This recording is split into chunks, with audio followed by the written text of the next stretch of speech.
your skill set, we're going to up your mindset, and we're going to reteach your skill set. So thank you for being here, everybody. We have a fantastic morning. I appreciate you reinvesting in yourselves and business this year. We have some rock stars here, guys. I don't know if you know that. Let's do a huge, super skin for international. I want to introduce you. We got Donnie working over here. We call him Brandon. We got some new agents here. I don't know if you know that Brandon is here. Everybody, do that. Thank you. Awesome. Thank you. Can you guys hear me okay? Volume all right? Good. Good morning. Welcome. How's everyone feeling today? Good. Can we have permission to just kind of be low, like I don't have my suit coat on today, just low key. We're going to have fun. Everyone willing to have fun today? All right. If I say something inappropriate and stick my foot in my mouth, which is guaranteed, does everyone promise not to tell Gary? Oh, that was a weak agreement. All right, Donnie, we got to tone it down with this crew. Yeah, we got to be careful on us.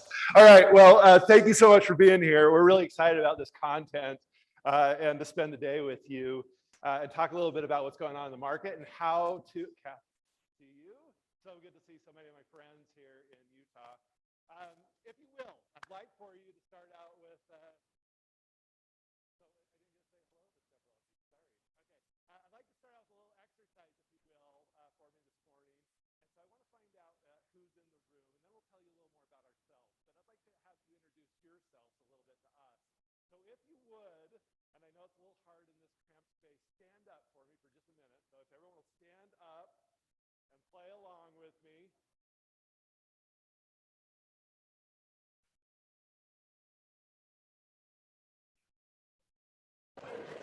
Here, it must be early. I hear a lot of groaning. I get that. Yes. Okay. If you've been in the business less than a year, so you've been licensed and in the business less than a year, go ahead and sit down. Okay. Cool. Awesome. So maybe 10% of the room. Your timing is fantastic. What other decisions have you made in life to get into a business right as it's about to stop? So congratulations. Okay. No, I'm joking. Yeah. We're going to give you some really good tips on how to succeed, even though the market is shifting significantly. If you've been in the business less than 2 years, go ahead and sit down.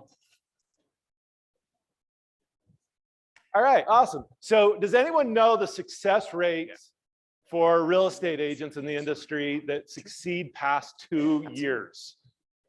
It's about 15%. 15% of agents make it past 2 years. Yes, is that crazy for anyone? Is this rocket science? It's funny, my brother-in-law has a PhD from Caltech.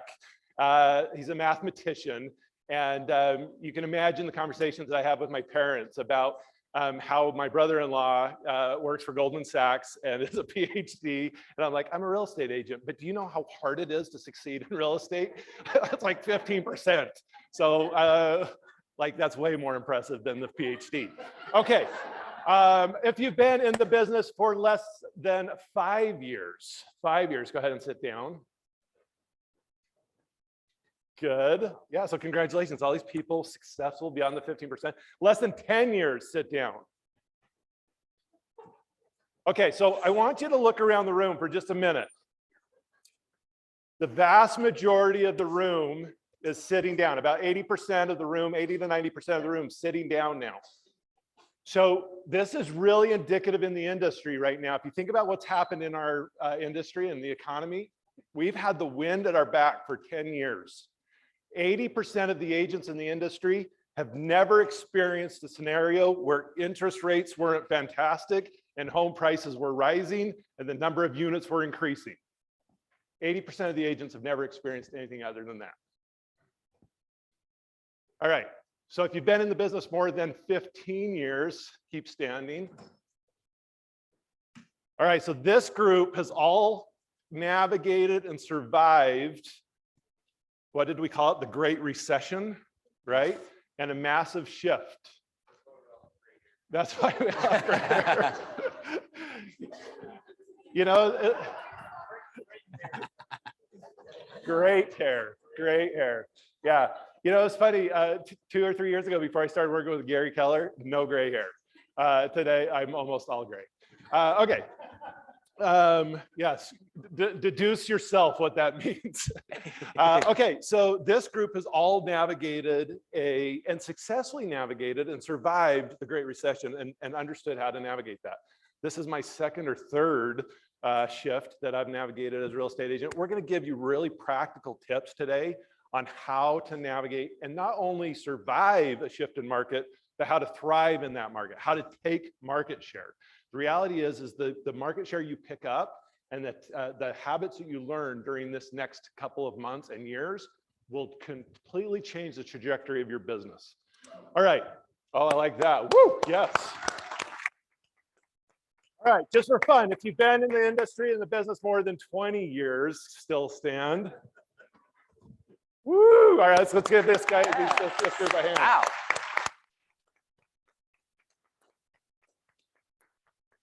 All right, go ahead and take a seat. Thank you so much for doing that. So just as a means of quick introduction, let me have Donnie introduce himself. He's new to our Keller Williams International team, but longtime Keller Williams agent and one of our tech leaders. So Donnie, you want to introduce yourself?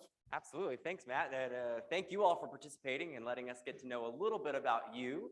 My name's Donnie Brookman. I actually traveled here. I'm based out of Central Florida, where I've been a licensed agent for just over 10 years, all with Keller Williams. I actually got licensed and originally started as an assistant for a luxury agent in the local area who is still my business partner today. Throughout the 10 years, I've sat in many seats on the bus, including market center leadership, our regional leadership team, and then most recently, I have joined the KWRI Labs team, helping shape the future of our technology. Awesome. Donnie is my co-presenter, and we're on the road together. I think we're in 9 different cities over the next 10 days, so that's going to be exciting. We're really thrilled to kind of kick off this next leg of our tour together in Salt Lake. So this is home for me. About 2 or 3 years ago, Gary Keller asked me to join the executive team at KWRI. But before that, I was licensed here in the Salt Lake City area, actually Park City. Been licensed for 23 years. It's hard for me to say, but it's true. And used to be the young guy in the room, and I'm no longer the young guy. But I've got the battle scars to prove it. We've had tremendous success. I still have a team in Park City called the Utah Luxury Group. Anyone from my team here today? No, yeah, they're sick of hearing my stories. So still have a team in Park City that produces a high level. My family and I have been living in Austin for the last couple of years, but my kids said no more. We miss Utah, we miss the mountains. So we've moved the kids home this last summer, and I'm kind of commuting back and forth. And Gary, true to his word about God, family, and business, has been super supportive about letting me spend more time back in Utah. So thrilled to be here with you all. Spent about 8 years as the regional director for Utah, and just wanted to recognize your great regional leadership team, Johnny Christensen and Gordon Payne and Scott Agnew. Thank you for putting on this event.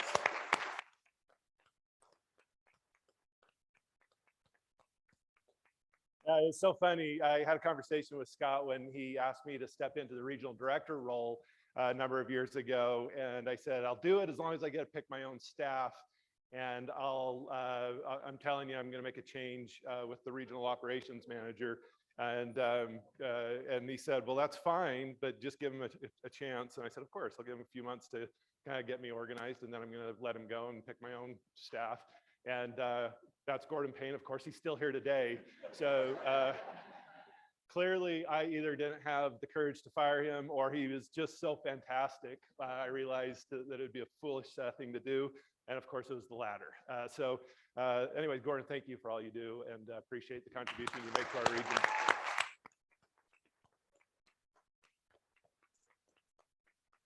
Historically, Gordon loves the spotlight, so I usually make him stand and take an applause. But because I love and adore him and know that he actually really hates that, I won't make him do that today.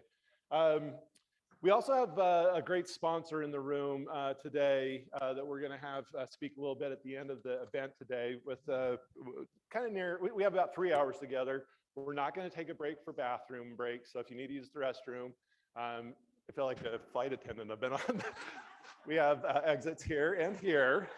and just help yourself go use the restroom because we're going to go straight through for 3 hours of really great content. We are going to, about 11:45, ask our sponsor to come up and speak with us. It's Aladdin from AM Cards. He's got some really good content that he's going to share with you.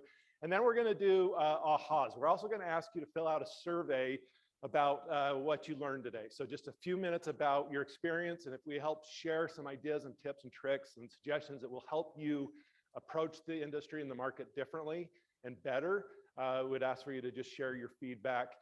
If you have constructive feedback and things that you think would help us present better, just email Donnie and I directly. That'd be great, matt.green@kw.com. All positive comments, go ahead and fill out in the survey. No, we do appreciate your feedback, and it helps us get better as we go ahead and present this across the country. I took care of briefing our exit rows, so I think we're good to go in that We're good? category. Okay, good. All right. And I think that's it. So let's talk about our content today. Ready, go. Am I not turned on? There we go. Oh, slow to react.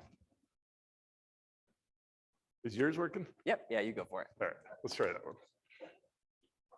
All right. So we're going to do a quick update on the economy this morning. And then we're going to talk a little bit about why we're here.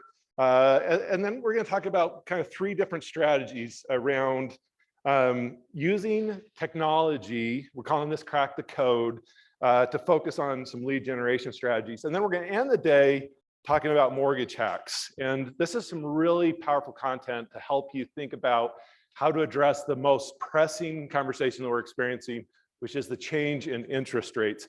Now you have a manual, hopefully if you didn't, make sure that you grab a manual. You should have a manual. It's the Thrive content today. Most all of our slides will be in your manual, but not all of them. So be patient with us. If you are struggling to keep up with where we're at, go ahead and raise your hand and we'll make sure that we get you oriented to which page that we're on.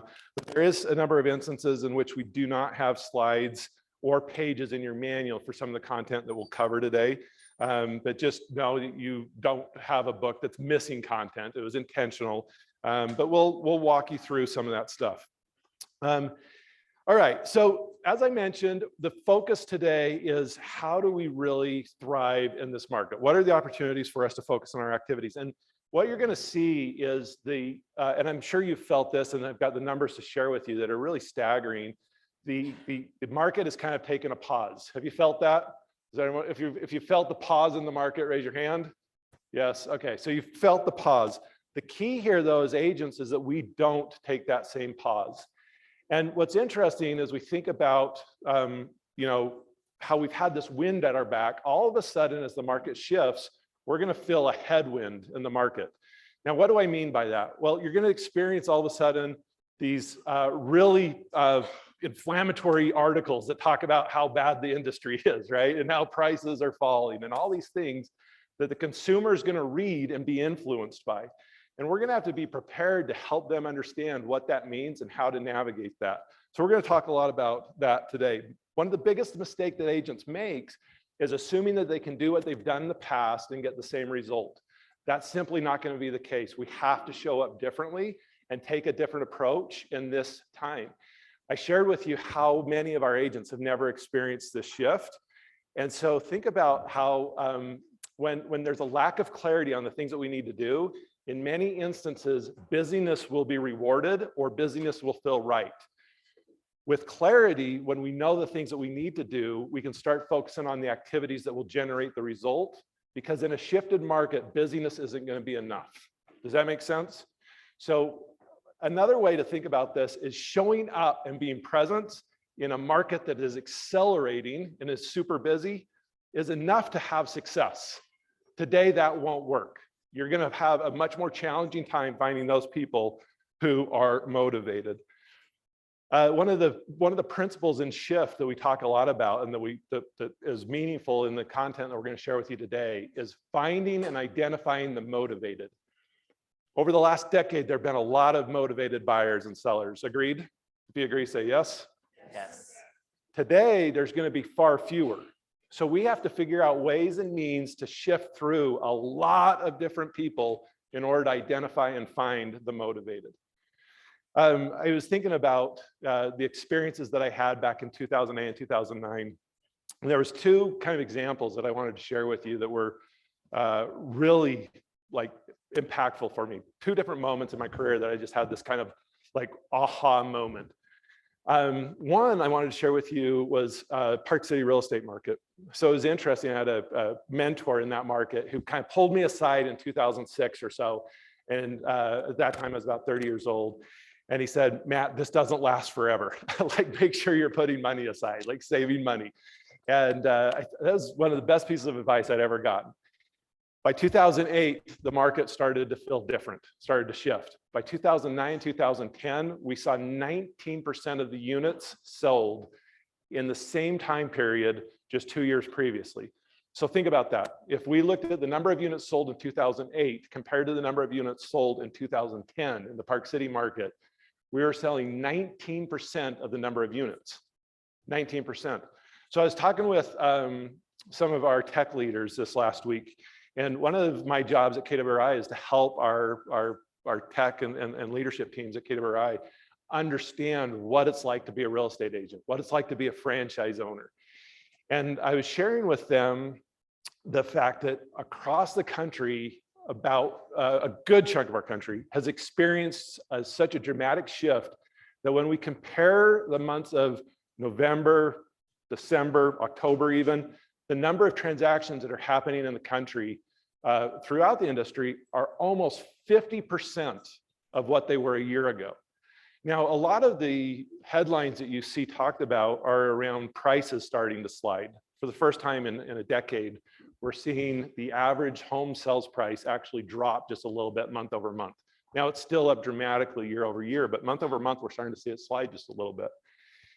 And when we see that point, right, that 5 to 10%, we think about, man, that's really impactful. That's not nearly as impactful as the way we get paid, which is on units sold. Agreed? And when there's half the number of units selling, that means the income for our agents, the gross commission income, is about 50% of what it was. And so I asked the folks at KWRI and some of our technical team, I said, imagine a scenario if you woke up and found out that your income, your salary was half of what it was last month. Of course, the room just went silent, like, ugh. I'm like, that's what a lot of our agents are experiencing right now. Very similar example in the same time period. I was at that time building with a partner some spec homes down in Arizona, in Carefree, Arizona, in that Scottsdale area. And we had been crushing it, really doing really well, making really good money on each of these custom homes that we were building. And I, at the time, had a RE/MAX agent that was working with me. And this was just before I joined Keller Williams in 2008. And all of a sudden, I was watching the market really quickly. I'm kind of a stats nerd. I like to watch the market trends. And all of a sudden, I saw the number of listings starting to increase. And so I called my real estate agent. And I said, hey, look, I've got 2 lots that we're about to break ground on. I'm getting nervous. Just sell the lots. She's like, are you crazy? You're making so much money on these home sales.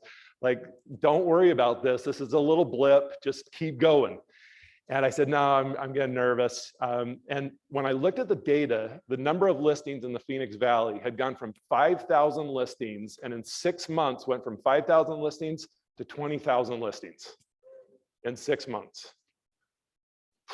So I sold my 2 lots, made about $5,000 on one, broke even on the other, and I was out. I was done. I felt good about it. Well, guess what happened to prices? Prices kept going up for almost a year. We went down and Heidi and I went down and had dinner with our business partner about 6 or 7 months after I had sold my house. He had just sold 2 more of his spec homes, was living in this beautiful multi-million-dollar golf course home. And Heidi looked at me like, are you an idiot? Like, what? Why did we sell these properties again? And I'm like, I don't know. I think it's still the right decision. About 18 months later, that business partner had every lender in the state chasing him, and ended up having to sell everything, lost everything, had to move into a trailer house. He and his wife, he went back to school. The reason I share that with you is watching and understanding what's going on in the market is really, really important. There's a author named Keith Cunningham If you haven't read any of his stuff, just a really smart business guy, just calls it as it is. And sometimes almost offensively, right? And so you hear some of his lines are like this: 3 paths to being dumb in business, right? So what are the 3 paths to being dumb in business? Number 1, excessive optimism. Sometimes you hear, and I heard this a lot in Park City, is, oh, our market's different, right? Oh, our market's different. We're not going to be impacted by this. Excessive optimism. Number 2, unquestioned assumptions. And number 3, ignoring risk. All right, so we're going to start by getting some real good perspective about what's going on in the economy, what's going on in the market. And we're going to go through some slides this morning together to better illustrate and arm you with the ability to have the conversations that you need to be having with your clients. I want you to think about yourself as a consultant versus a salesperson. And a lot about what consulting is about is providing perspective and educating so your clients can make the decision that serves their needs, right? Being efficient and effective in communicating to them and educating them so that they can make the decision that best serves them.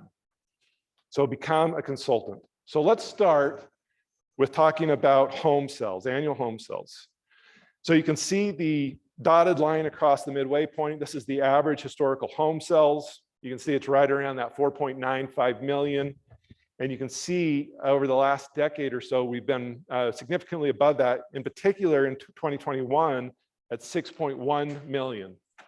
Now look at what we're projecting for the 2022 numbers, down significantly to just under 5 million. We don't have the final data yet, but we suspect it's going to be down about 1.2 million from just a year ago. When we look at the monthly home sales, you can see we only have data right now through November. But you can see month over month, we're starting to see home sales really start to slide. So the green, I'm colorblind, so sometimes correct me if my colors are wrong, but I think it's orange and then a blue or a pink and a green for the different years. Green being 2022, is it green? Yeah, we got orange, purple, green. Yeah. Okay, it's close. That's how I would go with it. You can imagine some of the conversations my wife and I have when I come out. I'm like, how do I look? She's like, for reals? I'm like, we've been doing this for 25 years, Heidi. You know, I struggle with some colors. She's like, probably best to stay away from the browns and greens. I'm like, all right, good. I can't see either of them. Okay, so you can see at the beginning of the year, the number of home sales month over month, pretty similar. And all of a sudden, about midway through the year, we're seeing number of home sales drop dramatically. What happened? Someone call it out. What changed? Interest rates. Yep, interest rates. All right, so home prices annually, we see the trend line, which projects about a 4% year over year increase in home values. Now, I want you to look at 06, 07, 08.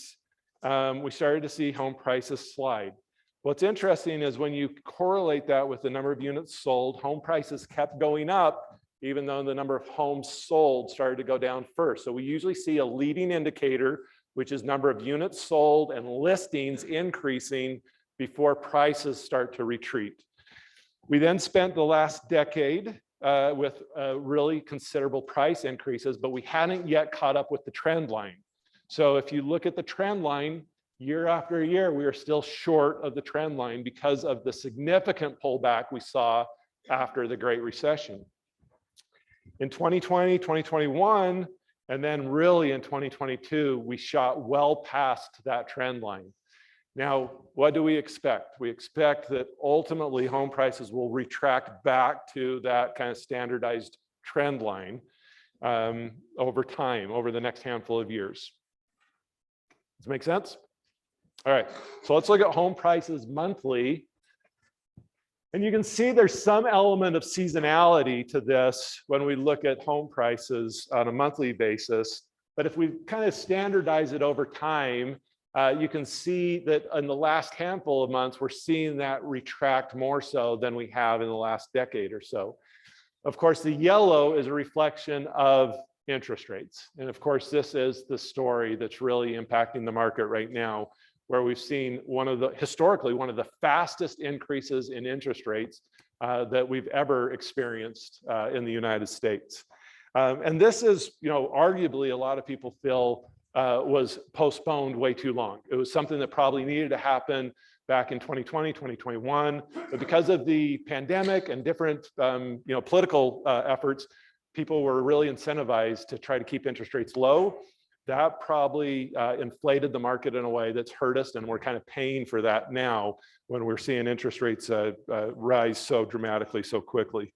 Yeah, and our graph here is only going through November of 2022. So keep in mind that we're already seeing that number come back down to today, and we'll have some updated market stats at Family Reunion next month during the State of the Company.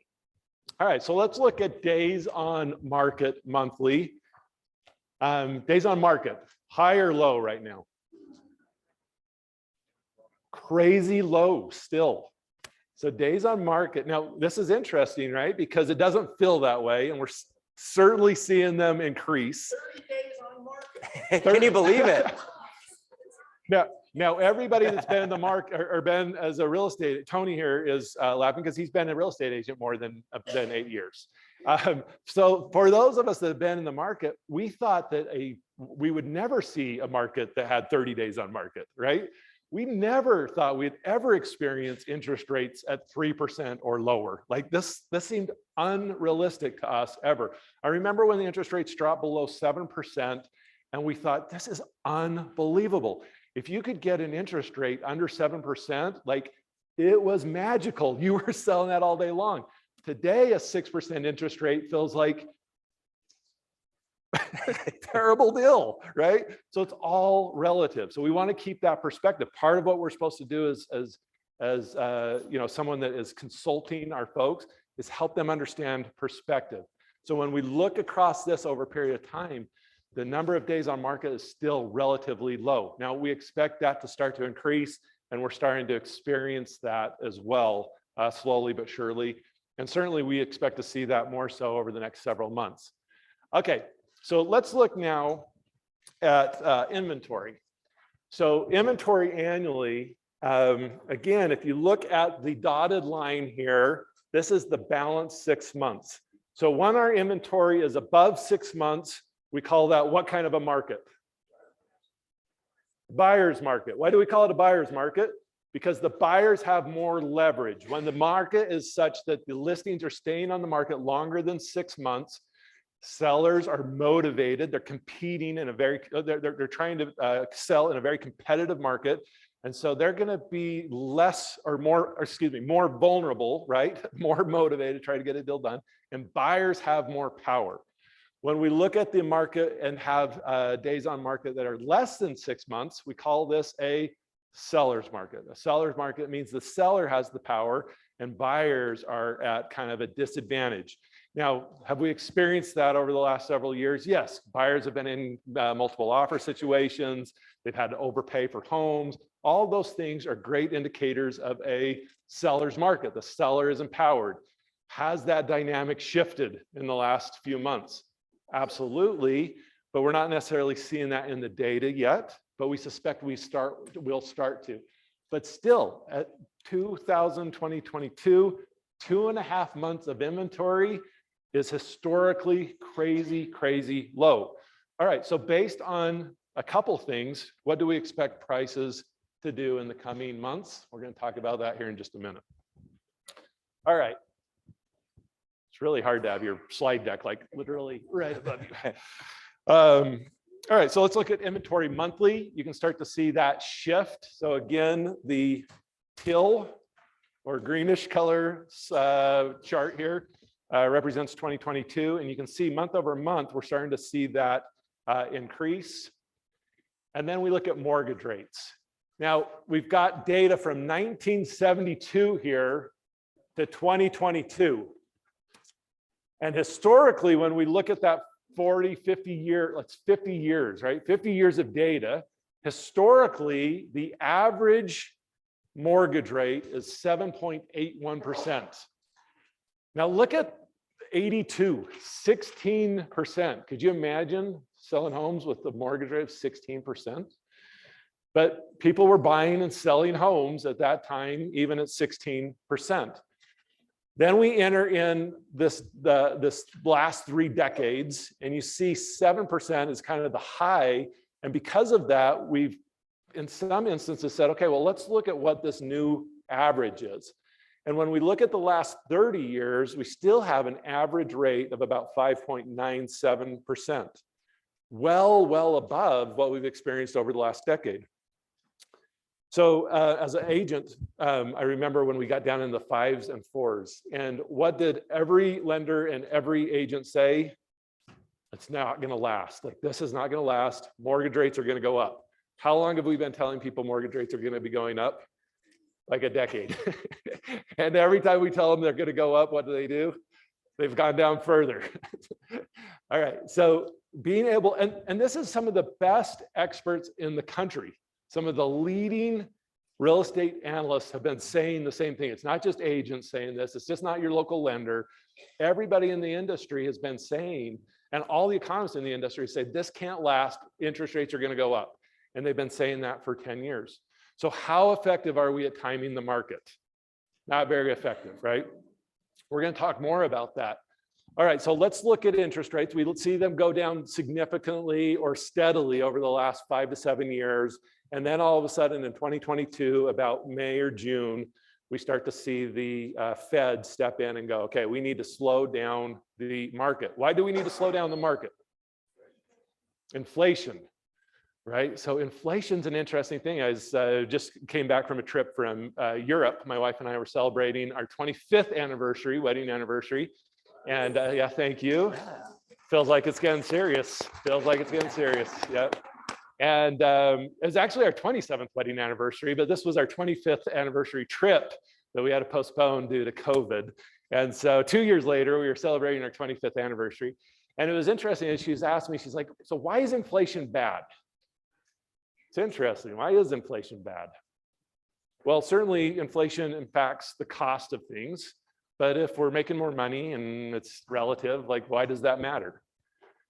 So it was interesting. One of the places that we visited while we were in Europe was Turkey. Does anyone know what Turkey's inflation rate is last year? 80%. 80. So United States was about 7 to 9%, kind of somewhere in that range. Turkey was 80% last year. Okay, so the number one threat to democracy is inflation. The number one threat to democracy is inflation. Why is that the case?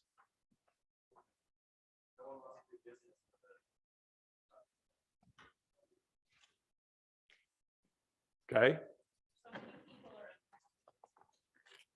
A lot of people aren't happy. Why? What's that?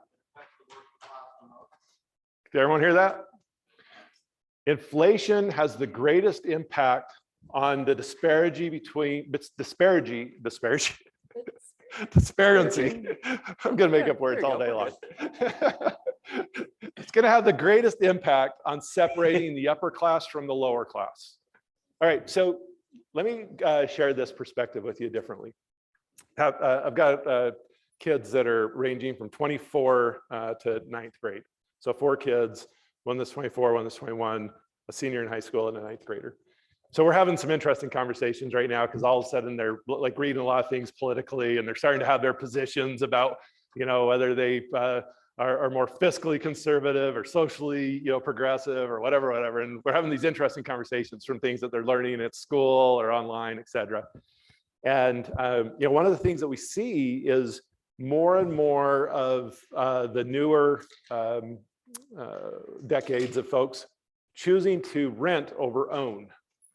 They're saying, I'd rather rent than own real estate.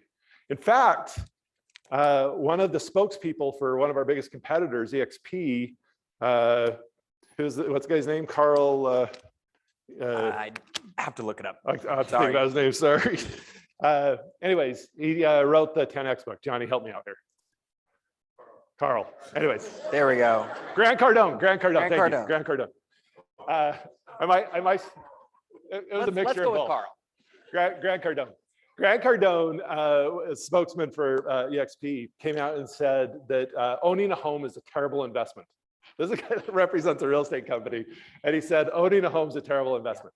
Recorded. Okay, so think about what happened over the last 5 or 6 years. The folks who were renting versus the people who owned homes.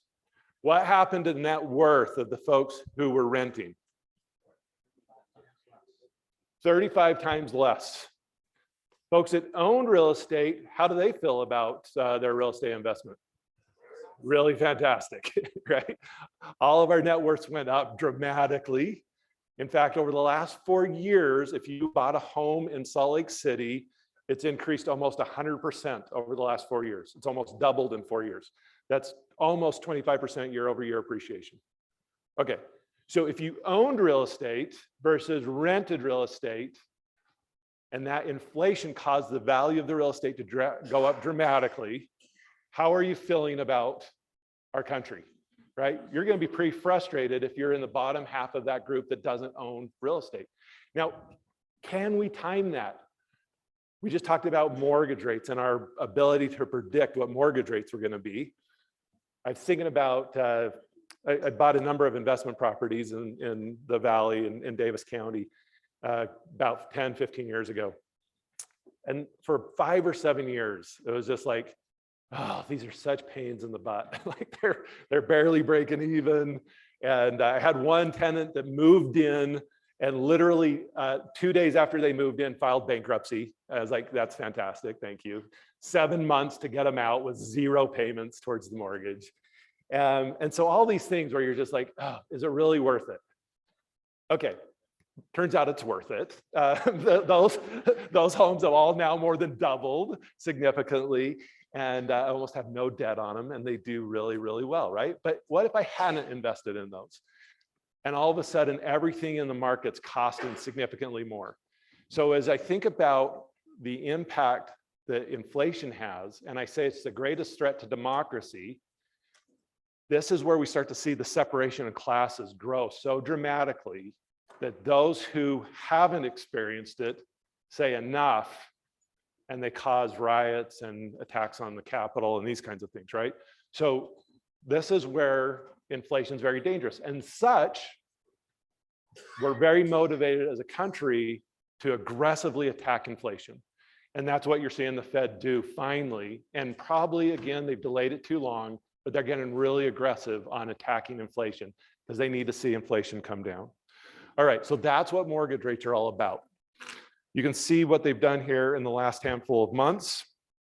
Currently, they're back down below 6, but we're already seeing, based on the economic data over the last month or so, that we think the Fed will again raise rates again this next month by probably 0.5%.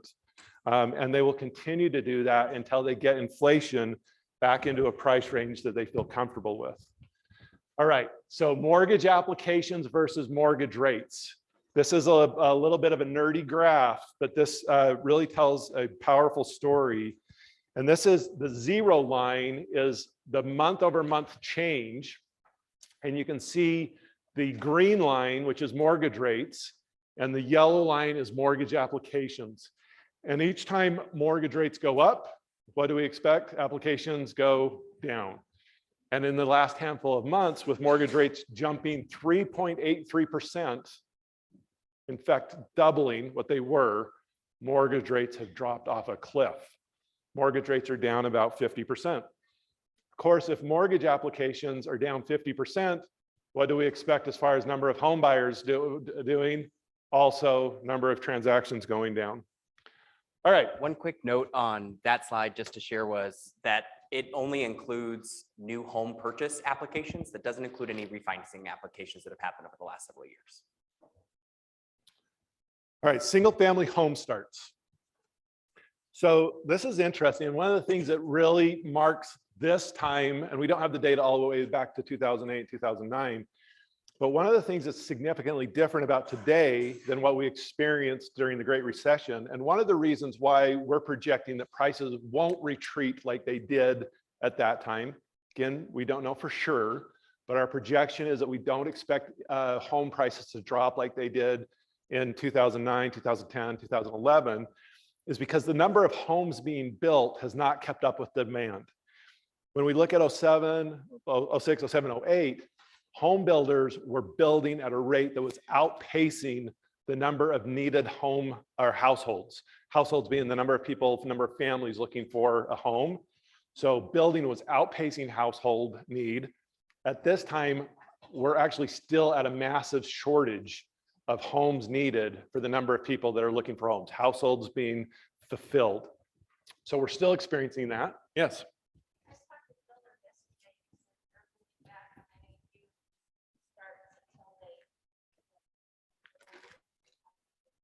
Yeah, that is true. And that's a little bit different conversation.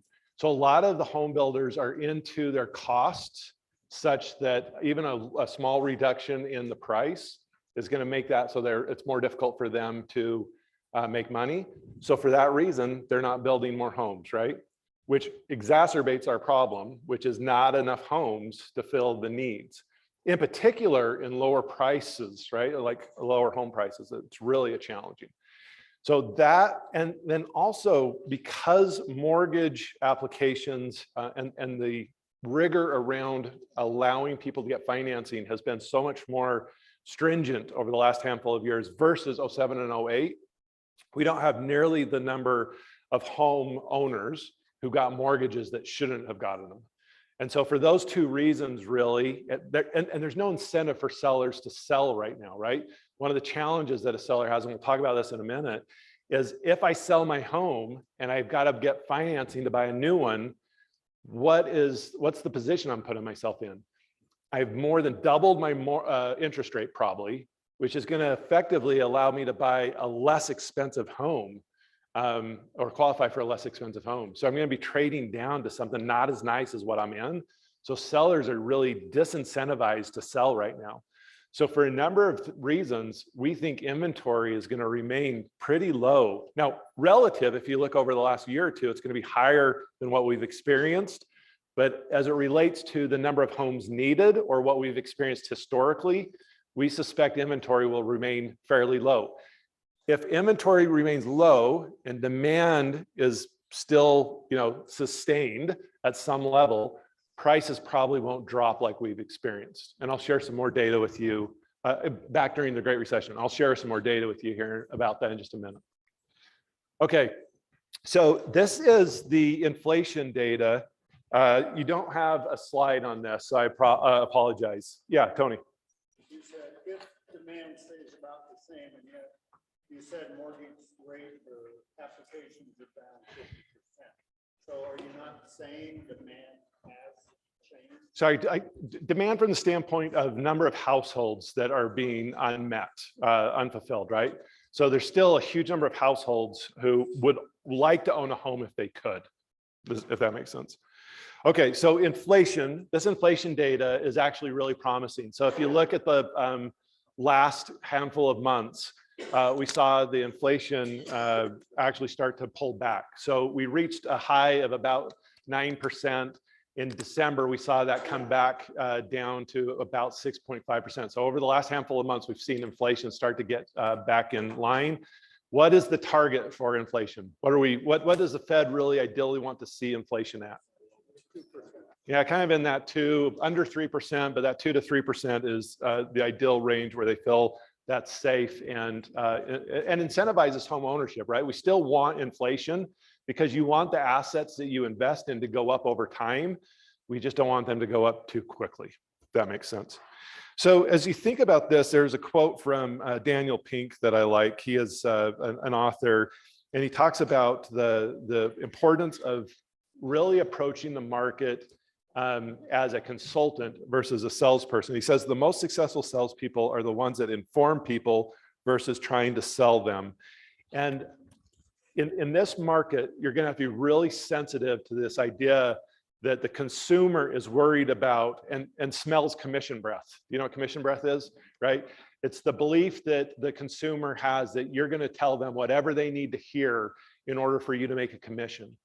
And people are going to be hypersensitive to that. And I'm going to tell you that if you'll take a consultative approach and disassociate the outcome with how you're consulting your clients, it's going to serve you really, really well long term.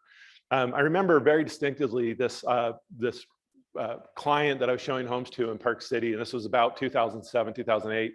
Market was still really strong, and he came into town and was just absolutely bent on buying a condo with the intention of flipping it, because he had had all these clients and friends who had bought properties and then turned around and flipped them and made good money.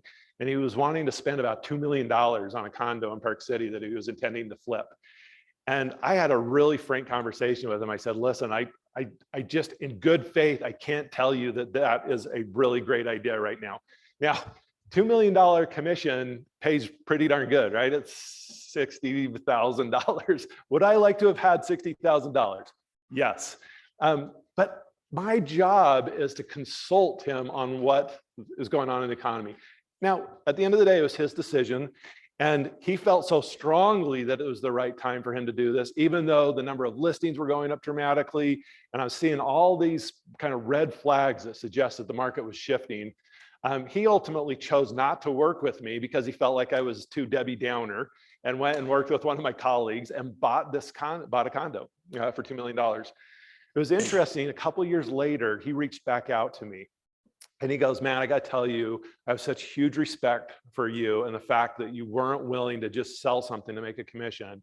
He said, I'd like for you to list the condo. I was like the third listing agent of this agent. He'd sold it for a loss, unfortunately, but he ended up referring a ton of business to me over the next several years because he knew that I was focused on having earnest conversations and I wasn't so committed to my success, but rather their success, right? So really disassociate yourself from the outcome and focus on being a great consultant. Now, I'm gonna share some data with you about buying a home. Oh, John, you might recognize this guy, Johnny Christensen. I've just shared with you a bunch of information about national average data. But ultimately, every market is unique. And as Donnie and I prepare this data to go around the country and share with different markets what's going on, there's some data that I prepare to understand what's going on in that market. I'm going to share some of that with you right now because it's dramatically different in different cities. So in Utah, for example, when we look at the number of units sold and we compare like October, November, December, and compare those months of 2021 to 2022, so the months that we just experienced, relative to the previous same time period, we're down 43% in October in number of units sold, 44% in November, and 50% in December. I see a few of you shaking your head. Half the number of transactions occurred in December of 2022 as what happened in 2021. Now, it's interesting, I'm going to be in upstate New York in a few weeks. They're down about 10%. Hardly at all, right? A little bit, but not much. So depending on where you're in the country, you might be down 10, 15, 20%. But I was in Northern California for a few weeks ago, down 50%. Tomorrow I'm in Las Vegas, down about 50%. So depending on the markets you're in, you might be experiencing something very differently. Johnny's going to walk you through slide by slide what's going on in Utah. And you need to be that consultant that understands the economy at such a deep level that it distinguishes you from your competitors. Okay, contracts written. Of course, this gives us an indication of what's going to happen in the next 60, 90 days. Down about 42%. Closed GCI, this is your money, down about 42%. Okay, so month over month. So we're seeing a significant shift in the state of Utah, and you want to get familiar with this. Does anyone recognize this image? It's on the cover of a book called Shift. I would highly recommend that you read the book Shift. Gary Keller and Jay Papasan read this book about 10 years ago, right before the economy shifted back in 2008.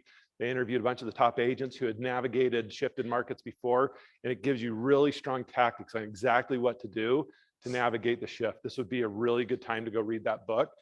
The graphic is indicating two things here. So this is number of units. So this is over a period of time. If we think about the market going through a natural cycle of number of units sold, and we've just kind of experienced this point in the market, right? High number of units sold, and we're starting to experience the number of units sold deteriorating, right? Slowing down.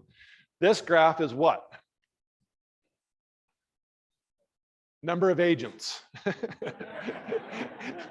National Association of Realtors just hit last month the most agents ever in the industry. It's like 1.5 million agents in the industry.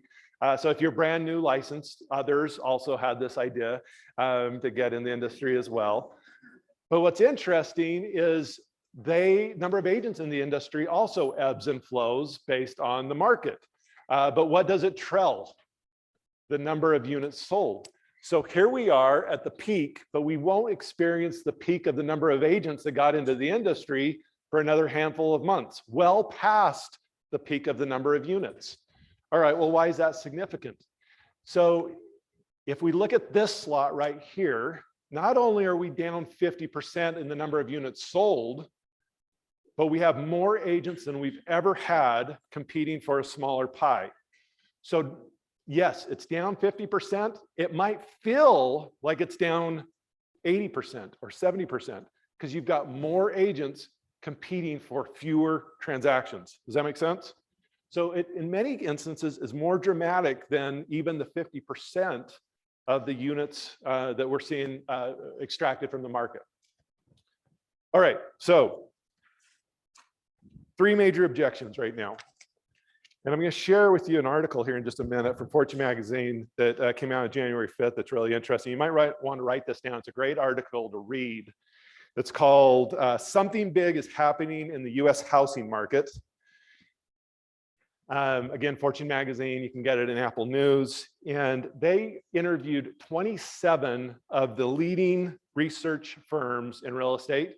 Keller Williams happened to be one of them, which is awesome. And of the 27, they basically asked, what can we expect in the real estate industry over the next 12 to 24 months? I'm going to share with you that graph here in just a minute, but here are the 3 major objections that we're seeing from sellers. Why would I trade a lower interest rate for higher interest rates? So again, a seller's not motivated to move because they're going to have to trade a really great interest rate, maybe below 3%. The home that I bought when I moved to Austin, jumbo loan at 2.75%. I don't want to give that up, right? 2.75%, 30-year mortgage. That's unreal. Will we ever see that again? I don't know. So sellers are not motivated to trade up. Buyer, should I wait to buy because what I could buy today would be worth less tomorrow? So maybe you're hearing that like, okay, all the headlines suggest that the prices are going to go down. Why would I buy today? Why wouldn't I wait 6 to 12 months and buy something cheaper? We're going to give you some talking points around that here in just a minute. And interest rates are too high. Anyone here that interest rates are too high? Yes. Okay, but we know differently than that, right? Relative. So let's look at this slide really quick. All right, so if I was timing the market and I bought the house in 2008, good time to buy the market or a bad time to buy the market? Good time to buy a home or bad time to buy the home, right? Let's look at 2006. Let's just pick the peak. Good time to buy the market or good time to buy a home or bad time to buy a home? Bad time to buy a home. If you think it's a bad time to buy a home, raise your hand.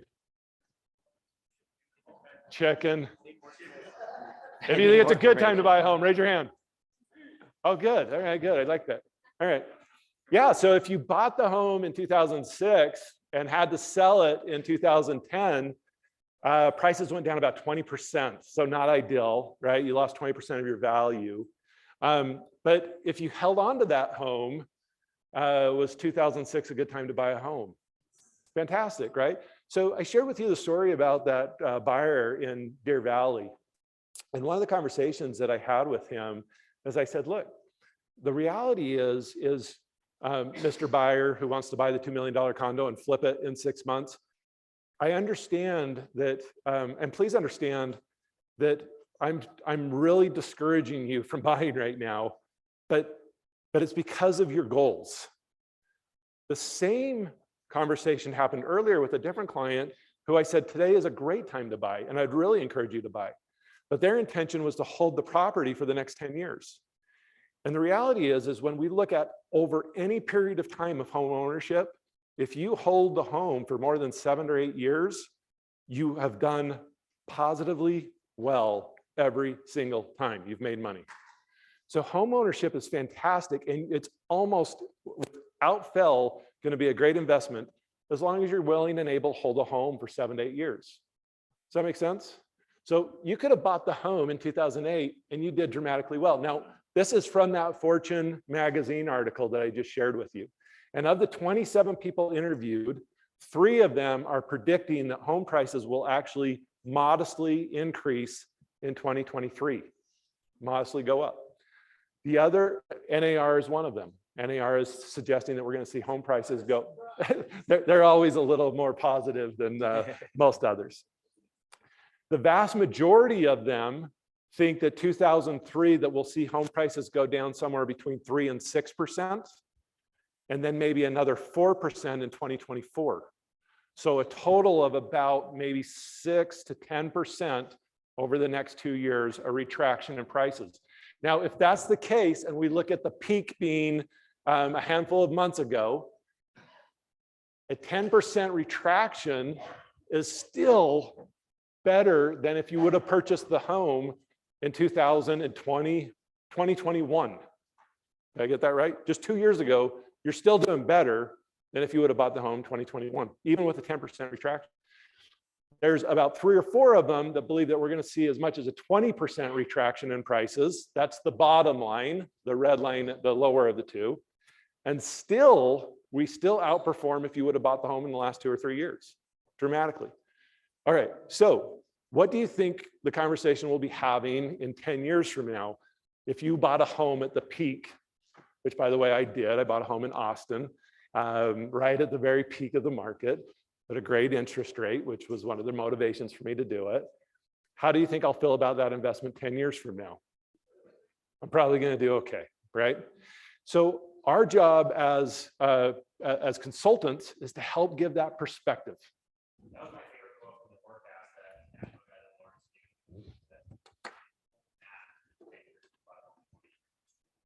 Yeah. And I think you won't be mad in 5 to 6 years, quite frankly, right? Okay. And I don't think you can time the market. The reality is we've been predicting, okay,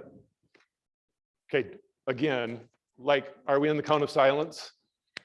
About 5 years ago, we got backpacks for all of the leadership, regional leadership, that said winter is coming, which was predicting an economic shift. If I'm honest with you, it's like 7 years ago. All right, 7 years ago. So for 7 years, our executive leadership has been predicting an economic shift. They're right.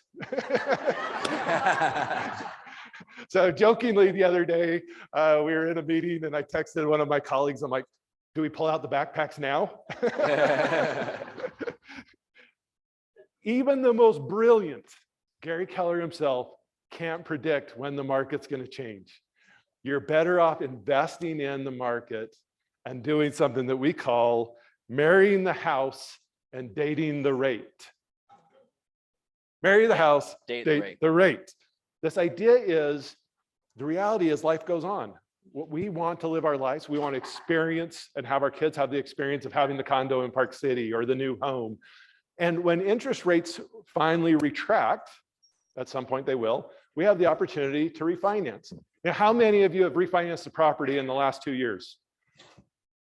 You are not very committed to your old rate. What is wrong with you? You're not loyal to your rate? What? Yes, you were just dating until you saw some cuter rate come along and you're like, that rate's younger and cuter and I'm going to trade up. Yeah.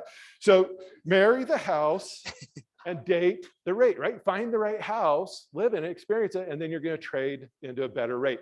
Today, we're also going to give you some mortgage hacks, things that you can do to effectively lower the rate today.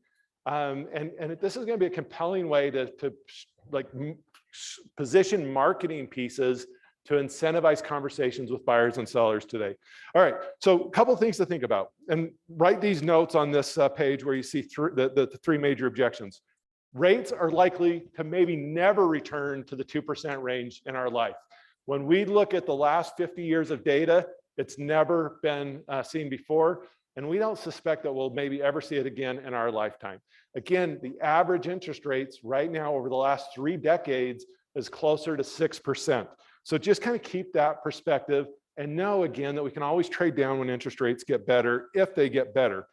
You simply can't time the market. Timing the market is a fool's game. There's this great quote by Charlie Munger that I'll share with you earlier that talks about that the reality is investing is a mindset game. It's not about intelligence. It's about your willingness to just kind of stick with it and understand that you can't time the market. So staying in the market is the key. And I shared some of those examples around, the impact that inflation's had on those who own real estate versus those who don't. You want to own real estate, even if it's buying right now at a time that feels where rates aren't as good as they have been in the past. In most cases, we're selling and buying in the same market. So if I'm selling a home in Salt Lake City and I'm going, hey, I'm going to wait till the values come down, the property I'm selling is also potentially retracting in value at the same time. So I'm not actually achieving anything in most instances. I'm buying and selling in the same market. All right, here's the Charlie Munger quote. Investing is a game of temperament, not a game of intelligence. Anyone know who Charlie Munger is? Warren Buffett's partner, right? He's the less attractive one, less photogenic one, less popular one. I don't know. He's the one that is in the back more often, and but equally brilliant and almost as rich. Okay, so those are your talking points, right? Think about it from the perspective of being a great consultant. All right, so if you're familiar with the economic model, Donnie, walk us through or just talk to us generally about this idea of the economic model. How do we think about the economic model? Sure. So when you're looking at this, and by the way, if you're looking at this number at the top and you're thinking to yourself that that's not something that represents you, you can easily slice a 0 off of this and continue slicing a 0 down to make this more achievable in your mind, whatever matches your personal goals. But the idea of the economic model is that we're taking a look at first our net income, starting with that number. What's the net income that we want to earn as a real estate agent? And then we're working our way through our business, adding in, taking out our operating expenses into effect. What do we need to have? We need to add in what our cost of sale. We should have an idea of what that number is. Always equaling up to what's our total gross commission income for the annual year. What do we need to take in total gross commission income, keeping out those two, cost of sale, operating expenses, to land at our net operating income, that goal. It's the 30-30-40 conversation. 40% profit, 30% expense, and 30% cost of sales, all encompassing that total gross commission income. What we're really looking at this here is it's not a new economic model. This is the same economic model that you've seen for years. It's the same one from the Red Book. The idea of revisiting this, and actually if you turn to the next page in your book, you'll see a blank. And we're not going to go through this today, but what I'd love for you to do is take down an action item. Because as we started today off, we talked about this feeling like a pause in the market, and it's important for all of us not to take a pause.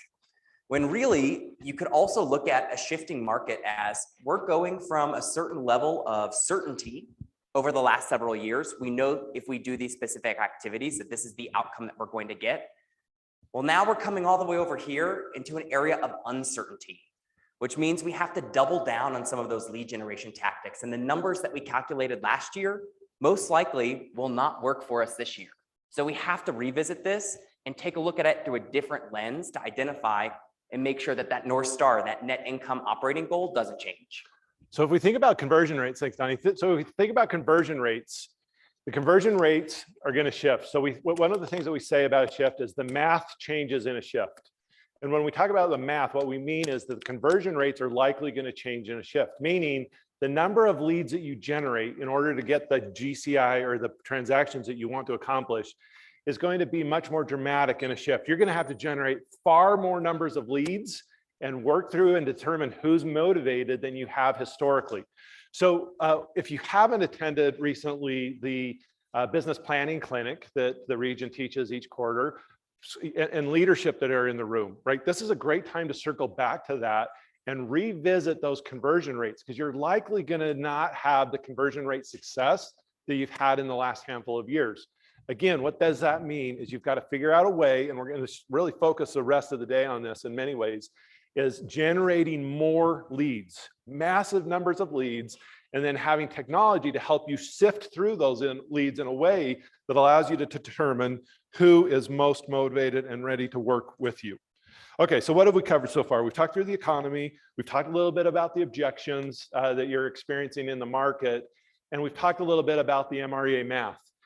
But really why we're here is to talk about how to succeed in this market. And we've given you some hints around that. But ultimately, it's about making you more money and giving you more time. All right, so go ahead, Quick Don. question for the room. Does anybody in the room not want to make more money? Raise this your year? hand. Okay, good. Does anybody not want to have more time to do the things that you love? Cool. Okay, we're in the right spot. Intelligence passed. Intelligence test passes. All right, so I want you to think about it this way. So when we talk about leads, I want you to think about leads meaning more money. And when we talk about leverage, I want you to think about leverage as meaning more time. Okay? So as we generate money and leads, again, think about money and leads being synonymous. We really have to identify when we generate those leads, is that now business or future business? Are they ready to transact with us now? Or is this someone that potentially will transact with us in the future? So short-term nurture, immediate servicing of the client versus eventual sales, long-term nurture campaigns. And ultimately, this is all based on this client experience, this client promise of value that you're going to deliver. What are you going to do to provide service and value that they will deem as something that's helping them solve the problems and getting and achieving the goals that they desire? So it's something that you do well, and it's something that people like. That's your client experience promise. And technology is the foundation that allows us to do it at scale. So next to technology, I want you to write scale. Scale is a really important concept here that we're going to kind of dive in today, because that's what allows you to sift through larger number of leads. In your notes here, I want you to write this down if you would. You won't rise to the level of your goals. You will fall to the level of your systems. You won't rise to the level of your goals. You will fall to the level of your systems. Someone take a crack. What does that mean?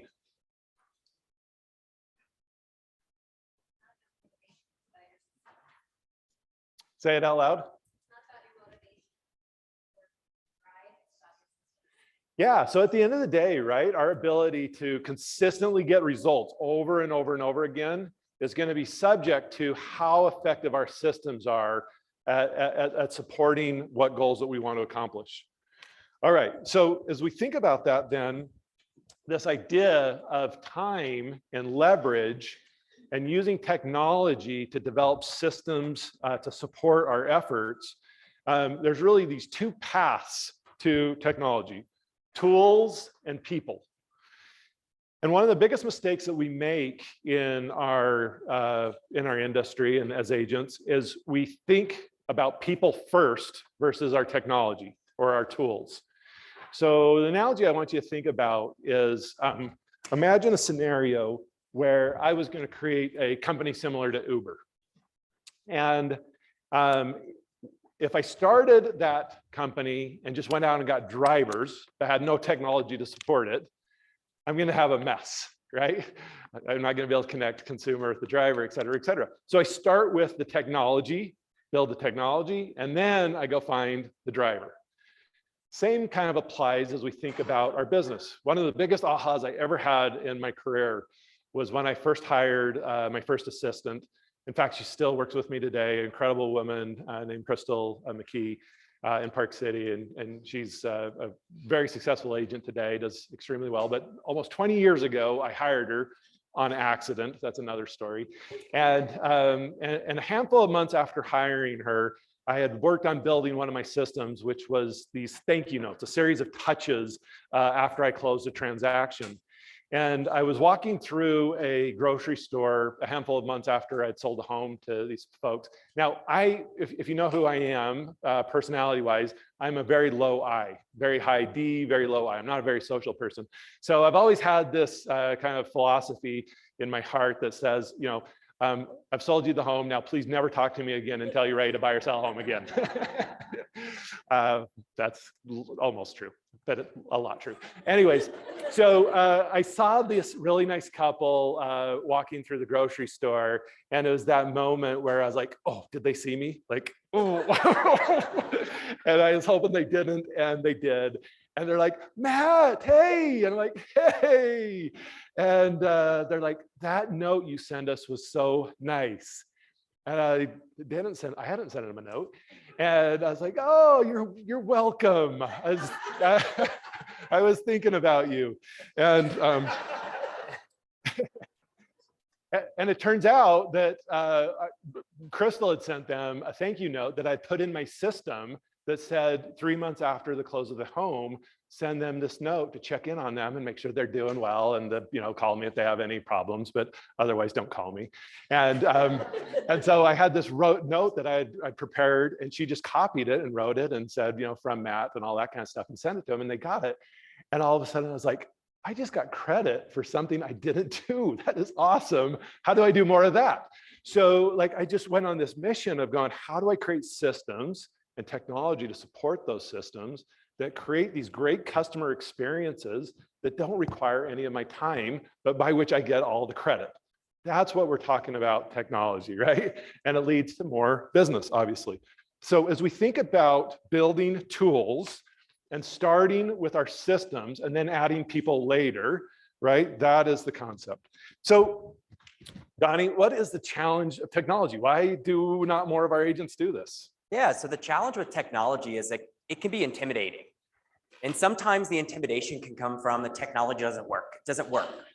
But really, is it not working, or is it not working the way that we think it works? I like to think about my car. I have a car that has heated seats, but it doesn't have cooling seats. And I know other cars have cooling seats. So does that mean my car doesn't work because it doesn't have cooling seats?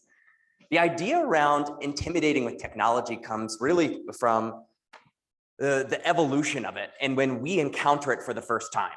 Anybody have nieces, nephews, children, otherwise in their household? Myself, so I have a niece and a nephew, and I was just FaceTiming with them this past week. And I would consider myself pretty in tune with my devices, pretty in tune with technology. And they're teaching me things on their phone from 7 states away while we're FaceTiming each other, because they just have this no fear of just diving in.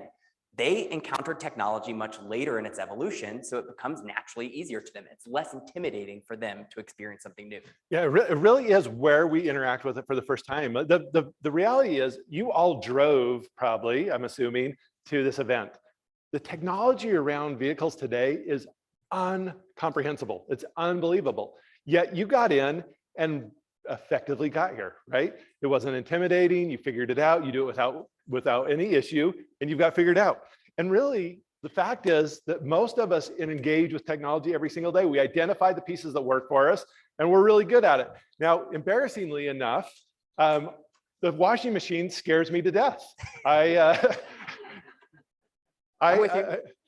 It's true. I had to FaceTime Heidi the other day. We're kind of splitting our time between here and Texas.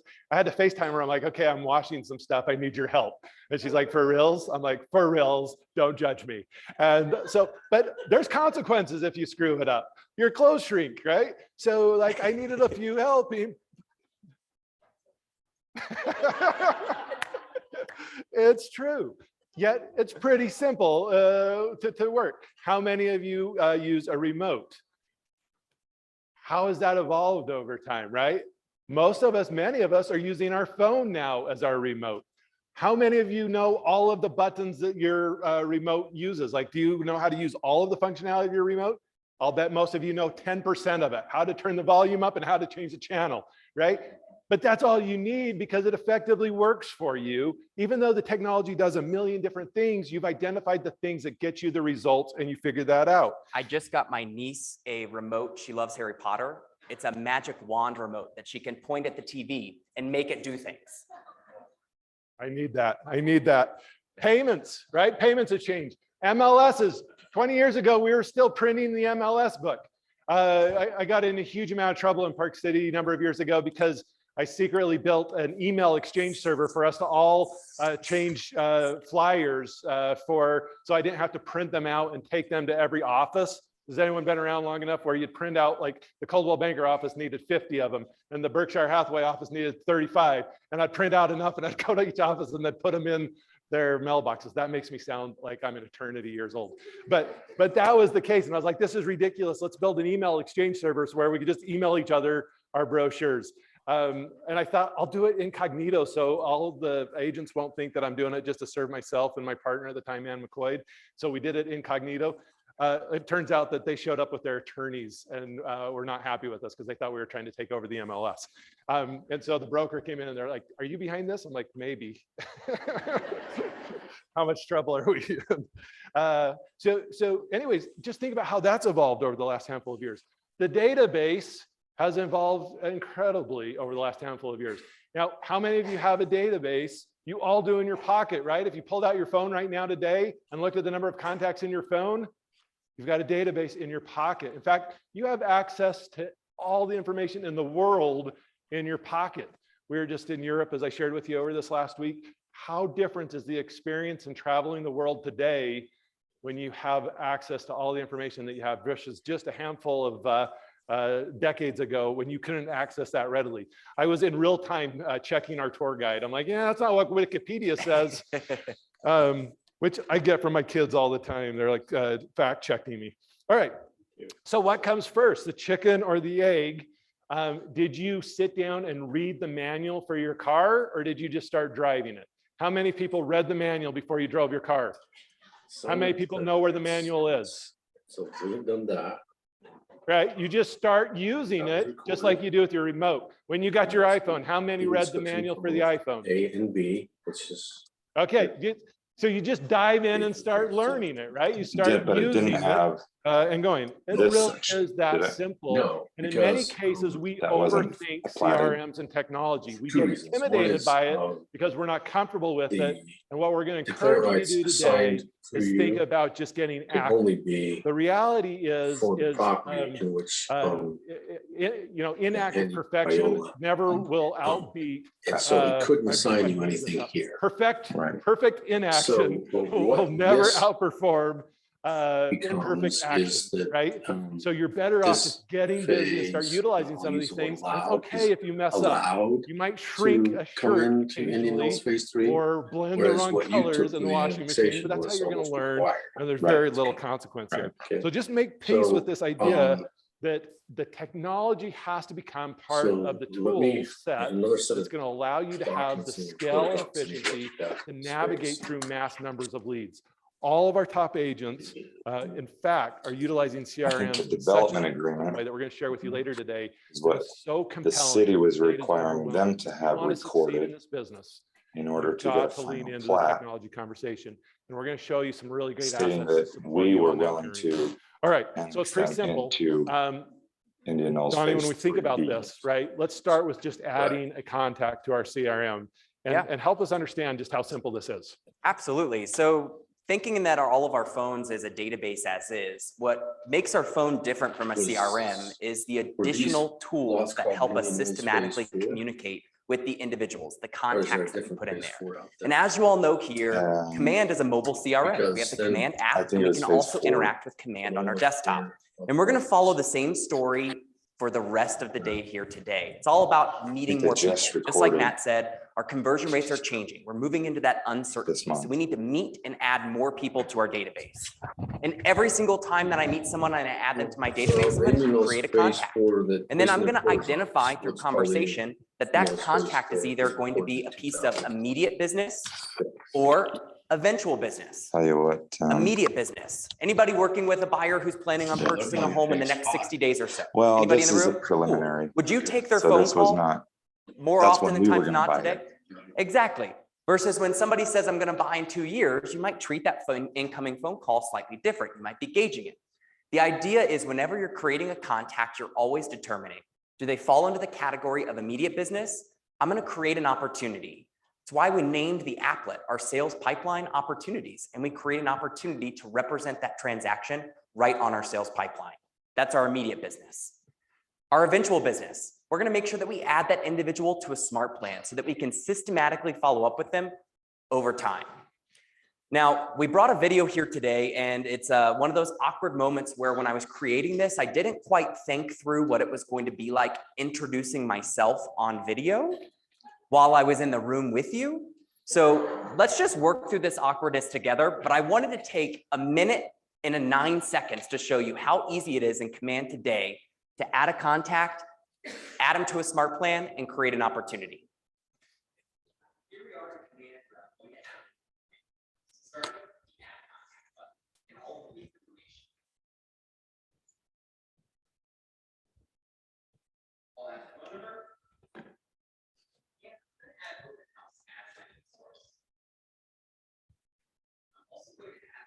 Tag here since I just scheduled a buyer's consultation with Kathy for next week. Now that I've created a lead, I'm going to open up the contact record and we're going to start Kathy on Smart. And today I'm going to use my open house follow-up.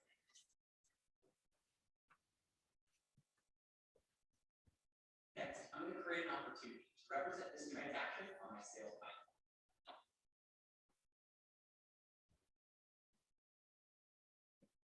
I'm going to add this opportunity to the appointment phase and my scheduled stage since I already have a scheduled consultation. Now that I have the opportunity created, I can open up that record and I can see I already have a checklist item here to start comparing buyers. That would be my next step. So everything that you saw there today is not only available to you on the palm of your hand through the Command app, but it's available right there on the desktop. I'm working right in the same environment, something that we all have in our hands today. I created a contact. I met Kathy at an open house. I simply created a contact, added a couple pieces of contact information, and then I opened that contact record and I started a smart plan, a systematic follow-up plan to help remind me, and even like Matt's example earlier, do things on my behalf that I don't even know happened, but I can always log back in and see them that they're there. Then I created an opportunity because Kathy was immediate business. Kathy was immediate business because I already scheduled a buyer's consultation with her. I added that opportunity right on my sales pipeline in the specific bucket that represents that I already have an appointment scheduled with Kathy, where a task immediately popped up and said, it's time for you to prepare the buyer's agency agreement so that you're ready for the appointment when it's time to meet and consult with her. All in 1 minute and 9 seconds that you saw there. That is how we can take technology and it can be the most powerful form of scaling our client promise. We're looking here, the two paths, immediate business, eventual business, supporting that client promise all around technology and people as the form of leverage. So I want to illustrate how important this is and why CRMs are really powerful in helping us accomplish this. How do we determine eventual business versus future business? This slide, you don't have this in your graph. It's one of the ones I use really frequently when I teach. And I think it's a really illustrative graph of helping us understand the importance and power of the conversation. So Susan Scott wrote this book called Fierce Conversations, where she talks about the relationship is the conversation. I want you to think about your own personal experience for a minute. Are there people in your life when you see the phone ring and they pop up, right? Their picture pops up on the phone and you immediately are excited about who that person is that's calling you, right? You feel energized and you feel excited. And conversely, Does anyone have people like that in their life? For me, it's my little sister, Myrna, right? Every time I see her, I'm like, oh, it's Myrna. I'm excited to get her call. Conversely, are there people in your life when you see their phone number pop up that you're like, oh, I really don't want to talk to this person. I'd rather climb in a pole somewhere than talk to this person. What is the difference between those two experiences? What's the difference between those people? How you feel about them? All right. It's what they're calling for. Anyone else?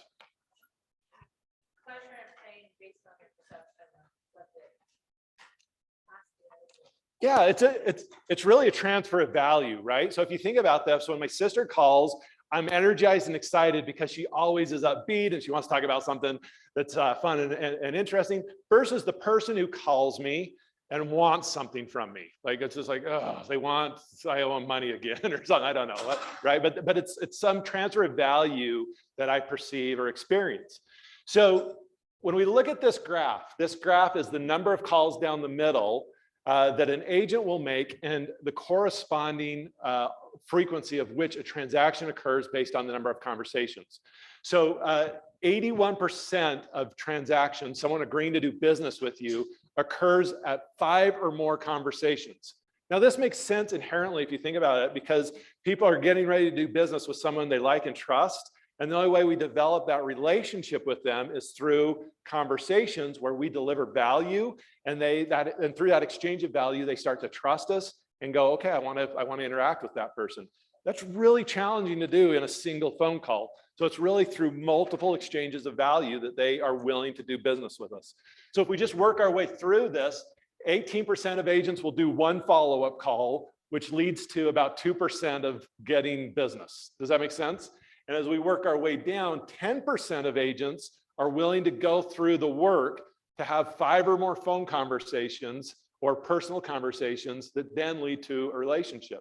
So the question then we have to ask ourselves is, why do the vast majority of agents not willing to do the phone calls or not willing to do the work to continue to have the conversation? I would implore that it's likely because we don't want to be the person that when the client sees our phone number show up, that they're like, oh, it's Matt, right? We don't want to be that bothersome person. If you agree with me, say yes. Yes. Yes. So how do we use technology and strategically position ourselves so that when someone sees our phone, our phone number pop up on their phone, they're excited to hear from us? Well, we have to position ourselves where we're delivering value in each of those calls. Does that make sense? If that makes sense, say yes. Yes. Okay, so the CRM is this tool that helps us do that. So you might write this down as well. The closing commission is the repayment for the culmination of consistent delivery of useful and meaning exchanges of value. I'll say it again. That's a mouthful, right? The closing commission. So what you get paid is really the repayment for all of the exchanges of value that you provided during the course of the interaction, of the transaction. And it's only through that delivery over time that when the transaction closes, you get paid. So we have to have many meaningful exchanges of value over time. And one of the ways that we do that is through a CRM, strategically positioning ourselves to do that. And the SMART plan is essentially those touches. So if you've read the Millionaire Real Estate Agent book, which I'm sure many of you have, if you haven't, I'd really encourage you to read it. This is really the Bible of how to be successful in this business. But one of the things it talks about is this 8x8, which is essentially a SMART plan. It's design touches over a short period of time where you're exchanging value with the client in a way where the client perceives that you're the person that they want to work with. And this SMART plan is really easy to set up. Donnie, do you want to walk us through this? Yeah, absolutely. Before we jump into the screen here, I just want to call out, I mentioned earlier that I now work on the labs team at KWRI, and one of the things we get to do is shape the future of our technology.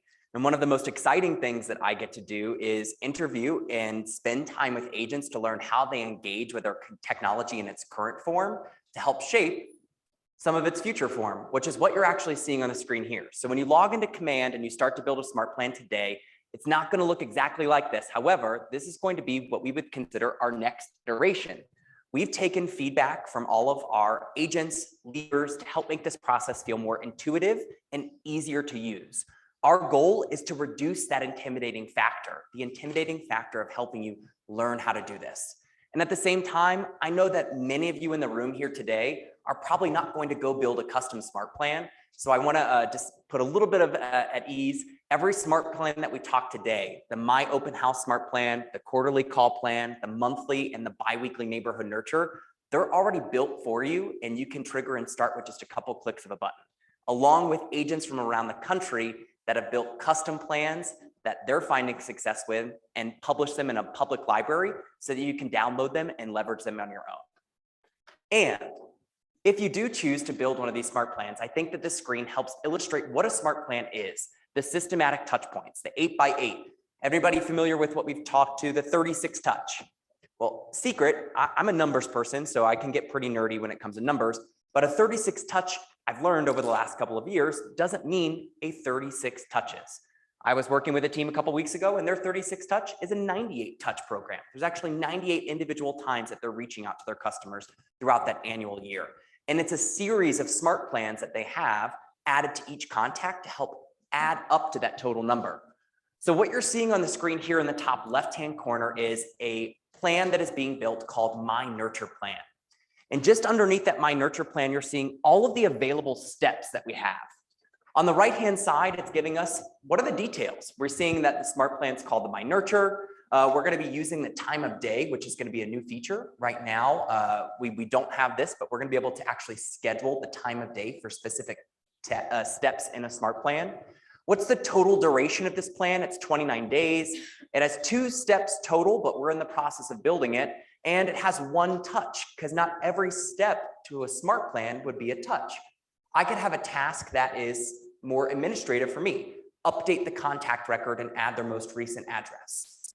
I can't give myself credit for that being a touch. That's not me communicating with the customer. That's something for me to do. So a total touches. There on day 1, I love this. We're actually able to look and link in additional smart plan steps. So on day 1, the first thing that's going to happen is this Nurture Smart Plan is actually going to add them to the bi-weekly neighborhood nurture, sending them a neighborhood update on local neighborhoods that they've expressed interest in every 2 weeks. Immediately, that's going to start. Then over on the left-hand side of the screen, you're going to see all of the other steps that you can drag and drop in on the appropriate days as you're building out this My Nurture Plan. So on day 15, I'm going to be reminded to call this customer, and that's going to be that touch task. That call is going to be early in the morning is when I'm going to get that task. One thing I love about the command app is those tasks actually appear there, and it's just a 1-click call, and it will actually call them from my cell phone number. And then as soon as I hang up from that call and I return back to the command app, it's going to remind me to log that interaction on the contact record. Has anyone ever heard the phrase, if it's not in the database, it doesn't exist?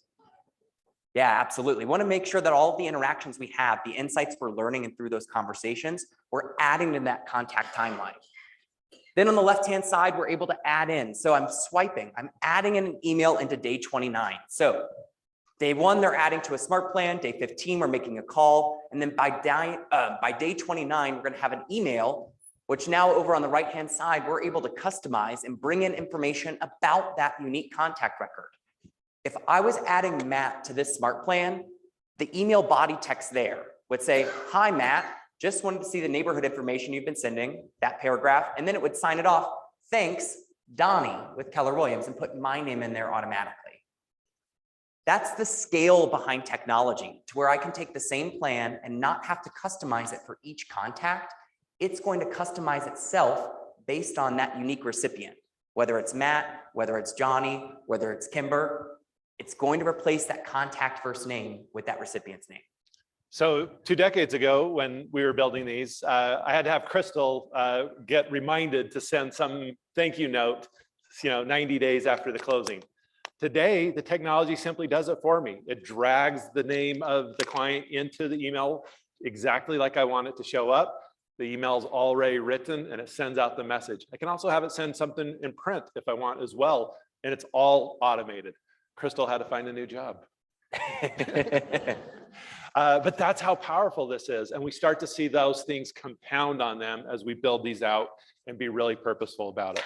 All right, so Donnie, as we think about this, you know, a lot of people feel like this is really complicated. And the reality is all of this is built for you. Most of us just haven't delved into it and started to do it. And the reality is when you hear a lot of people get kind of hung up in technology, it's because they start focusing on these edge cases. They want to do all this custom work that really doesn't lead to the results that necessarily are going to compound over time. I remember for years I taught this online lead generation class, and I had a lot of success generating leads online through pay-per-click and different things. And inevitably, I'd have someone come up after and they'd be really critical about my website. Hey, I was checking out your website, and there's certain links that don't work, or you had these misspelling or whatever. And I'm like, okay, well, that's great. How much money did you make on your website last year? And they're like, well, I'm still working on mine. And I'm like, okay, well, that's great, because I made $500,000 out of GCI out of my website. So I'm going to be okay. And this really comes back to this idea, if we just start doing it, right, and start experiencing it, we're going to get the results. And don't get too hung up on customizing and doing everything. Just start executing. It's really the edge cases that make this so complicated. So CRMs are really simple, and we just tend to overcomplicate them. And we really have the step-by-step piece for you to do this. All right, so the secret to having financial success and how do we have, you know, millionaire type success is really found in a couple simple numbers. It's this 3 and 201. The secret to having all the financial success you've ever dreamed of lies in two numbers, 3 and 201. So what are these numbers? Well, the first one is 3 lead sources.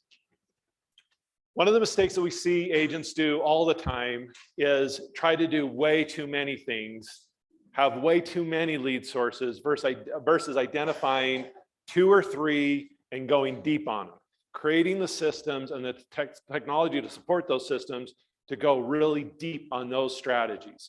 So when we look at you know, all of the top producers in our industry, about 72% of their business is derived from 3 lead sources. The 3 lead sources that we're going to talk about today are those lead sources that we see over and over again from the effective effective groups: SOI, open houses, and online leads. So all of us, most all of us probably in this room, pay NAR some sort of due every year, right? Our dues to NAR. And some of you might wonder, what in the world do I get for those dues? Certainly the work that NAR does advocating for home ownership and small businesses is really, really critical and a huge value to all of us. I would argue the second most valuable thing that they provide to us is this report that they update every year, and they spend millions of dollars doing it. It's called the NAR Profile of Home Buyers and Sellers. It's a free report that you can download as a member. It gives you all kinds of data about what the consumer is interested in. In fact, they'll tell you what they're looking for in an agent. Years ago, when I read this report, one of the things that it said in this report is that both buyers and sellers say that one of the most important things for them to find in an agent is an agent that has the ability to negotiate on their behalf. So I've been a huge education nerd my whole career, but I've rarely pursued designations because I just don't think the consumer understands what they mean. The one designation that I did aggressively pursue was a negotiating designation that allowed me, from a marketing perspective, to tell buyers and sellers I was part of a group of agents, less than 1% in the country, who had earned this negotiating designation, because I knew that that was of interest to them. I knew it was of interest to them because of the NAR Home Buyers and Home Seller Report. So there's a lot of really good data in here. And one of the things that they share with us is information sources used in the home search. So all age groups, when we look at any age group, what is the information that they're utilizing in order to determine what home they want to buy? Well, number one, this is good news, is real estate agents. 87% of them choose to work with a real estate agent when they first start thinking about buying or selling a home. You see number 2 there, mobile or tablet search devices. So they're getting online and searching online for property or real estate information. Number 3, 53% open houses. And then you can see number 4 is yard signs. And then number 5 is online video site. So again, they're looking for information about the buying and selling process online. So when we think about the 3 sources of places that generate leads, right? This helps us influence and think about this. So 3 sources of leads that you want to focus on and go deep on: SOI, open house, and online leads. And you can't afford to not be in the online leads business anymore. There's just too many leads online that allow us to sift through a lot of opportunities. All right, this next slide is a really compelling slide. This is the 201. So we said there's 2 numbers, 3, which is the 3 lead sources. The second one is the 201. And I think, Donnie, based on the work that we're doing with Keller Williams and our technology, this data is only going to be more compelling because over the last 6 to 9 months, the number of agents who are choosing to use our technology is just absolutely going through the roof. They're just flooding into utilizing our technology at a higher level as we really break through this threshold that we've had as far as technology advances. And so this data is a representation of our agent base presently and the use of a CRM, in this case, Command. And so a lot of our agents still are using other technology. So I think once we see this over the next handful of years, it's even going to be more compelling. But let me just orientate you with this slide for a minute.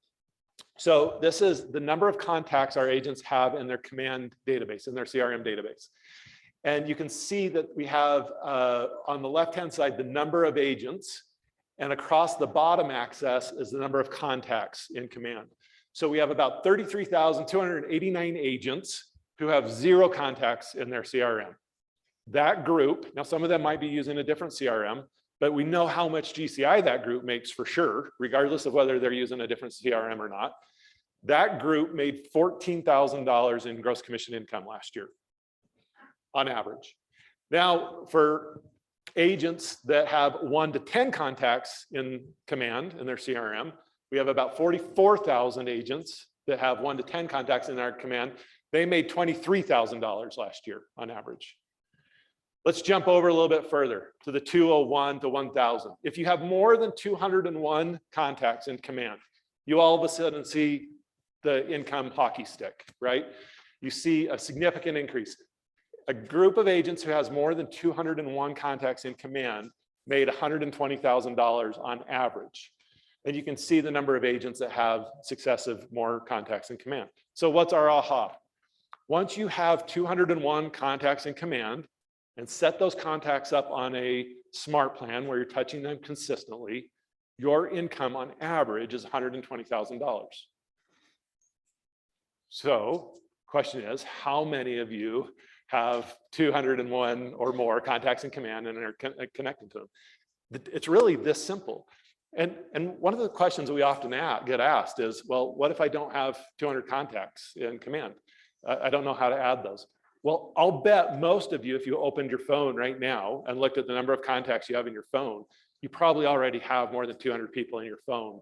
At least most often we see that that's the case. So just getting that group in Command and starting to market to them, you'll start to see demonstrably better results in your business. All right, so we know how important this is. And as a result of that, as a company, we are laser focused on the number one thing that we can do to help support our agents in generating more income is to help them start to utilize technology to successfully connect with more and more people in their CRM. And one of the ways that we're doing this is through this effort that we're calling Crack the Code. Yeah, so just like I mentioned before, a large portion of my role is research and then acting on that research. And one thing that we've been doing is we've conducted hundreds of interviews and with agents, top agents within our company, and really learned that agents are always focused on doing one of 2 things. They're either working on running their business or they're working on growing their business. And we wanted to understand more behind this because sometimes people can feel that the real estate industry can be complex. And we talked about it earlier today that it's not. It's really a simple industry. So we started to ask more questions and go a little bit further. Okay, well, when an agent's working to run or grow their business, We couldn't come up with many items outside of these short list. 17 items where an agent, what they might be doing to grow their business. And you know most of these. They're making presentations to buyers and sellers. You're ordering photos, you're marketing listings, you're writing contracts, you're doing broker compliance, you're doing vendor management, attending training like you are here today. Those are some of the examples of things of what you would be doing to grow your business. Then you can switch over to the second category. What do we do to run our business? Well, to run our business, we're doing database engagement, we're doing door knocking, open house, client events, pop-bys, social ads, farming, forced registration. When we're looking at this slide here, this is the what agents do. And we said, well, now that we know what you do, I want to know how you do it. What are the actual steps to actually completing any of these? And we came up with this list, 34 items that all of the agents that we interviewed could agree with that how they do this. Well, in order to do those, sometimes I need to make phone calls. I need to make single phone calls. Sometimes I need to make phone calls in bulk in a TCPA friendly and compliant way, of course. Sometimes I need to send a text message. Sometimes I need to export mailing labels, set up showings, run CMAs, 34 items. This is when I'm going to go outside of the slides for a second, because then we started to talk to a different group of agents and we said, okay, what about an agent who hires an admin? An agent who hires an admin, they have 3 additional things. They need to create a new user. They need to create a user account for that admin. They need to grant them permissions to have access to their account. And then they need to be able to delegate tasks to help leverage those tasks. 3 things, simple enough. Well, what if I'm forming a team? I'm having multiple agents on our team. And I add 2 additional. I need to be able to route leads. So all of the leads that we're getting, I need to be able to route them and get them to the agents on my team. And I also want a higher sense of reporting. I want to know what the agents on our team are doing so that we can see a unified language of where we're at in our success towards our goals. Then one last category, expansion. I want to expand into multiple markets. And we came up with 7 other things here. Database visibility across multiple market centers, states, national boundaries. Combined reporting and tracking for each of those team locations. We need to be able to route leads across teams, grant permissions, team marketing templates, team campaigns. We came up with this list of about 46 items in total, covering solo agent and all agent, agent with an admin, teams, and expansion teams, 46 things. Oh, this actually isn't in the book. That second portion isn't in your book. We're going to be right here for right now. Thank you for that. And what we really learned was when we combined the how and the what, those connective tissues between those 2 helixes become the real estate, the DNA of a real estate agent. And we wanted to take it one step further and see, we need to know how this happens, not only in our technology and command, but how does this happen in some of the most popular technology offerings in the real estate market here today? And that's what started building this book, the Crack the Code book. And I'll just call out Matt for a second here because like he mentioned, we're in 9 different regions over the next 2 or 3 weeks. So he was very smart and had this book printed double-sided. I will say there's over almost 500 pages. So originally this was about twice the thickness. And here, and I know that you won't be able to all see this, but I'm going to highlight some examples from this book in our content a little bit later today. But I want to walk through some of these here. And I'm going to go to the first how, the first play, posting to social media for free. And we said, okay, well, we want to document. How do I post to social media for free inside of Command? Here are the step-by-step instructions on completing that in Command. Then I flip the page and I say, okay, what if I use KV Core? How do I post to social media for free in KV Core? And I'm able to go through those steps, step by step. Then I got over here to Follow Up Boss and I see post to social media for free. And could you help me out here? What does that say on that page? No in-product solution. No in-product solution. Funny enough, I can't post to social media for free inside of Follow Up Boss. And I'm not saying that Follow Up Boss is inferior. I'm not saying any of these products are inferior to one another. What I am saying that each product has chosen a specific path, a specific feature set to prioritize over their time in the business and developing to support their agent base. We went through step by step identifying each of these items in order to supply this and so that we could crack the code. So that as we look at exploring the real estate concepts that we all do day in and day out, the what's. What I do to grow my business, well, I'm gonna hold open houses. When I hold an open house, there's gonna be a series of steps. There's a system behind running a rock star open house. And that system is going to include both non-tech, real estate specific steps, and now it's also going to include technology steps.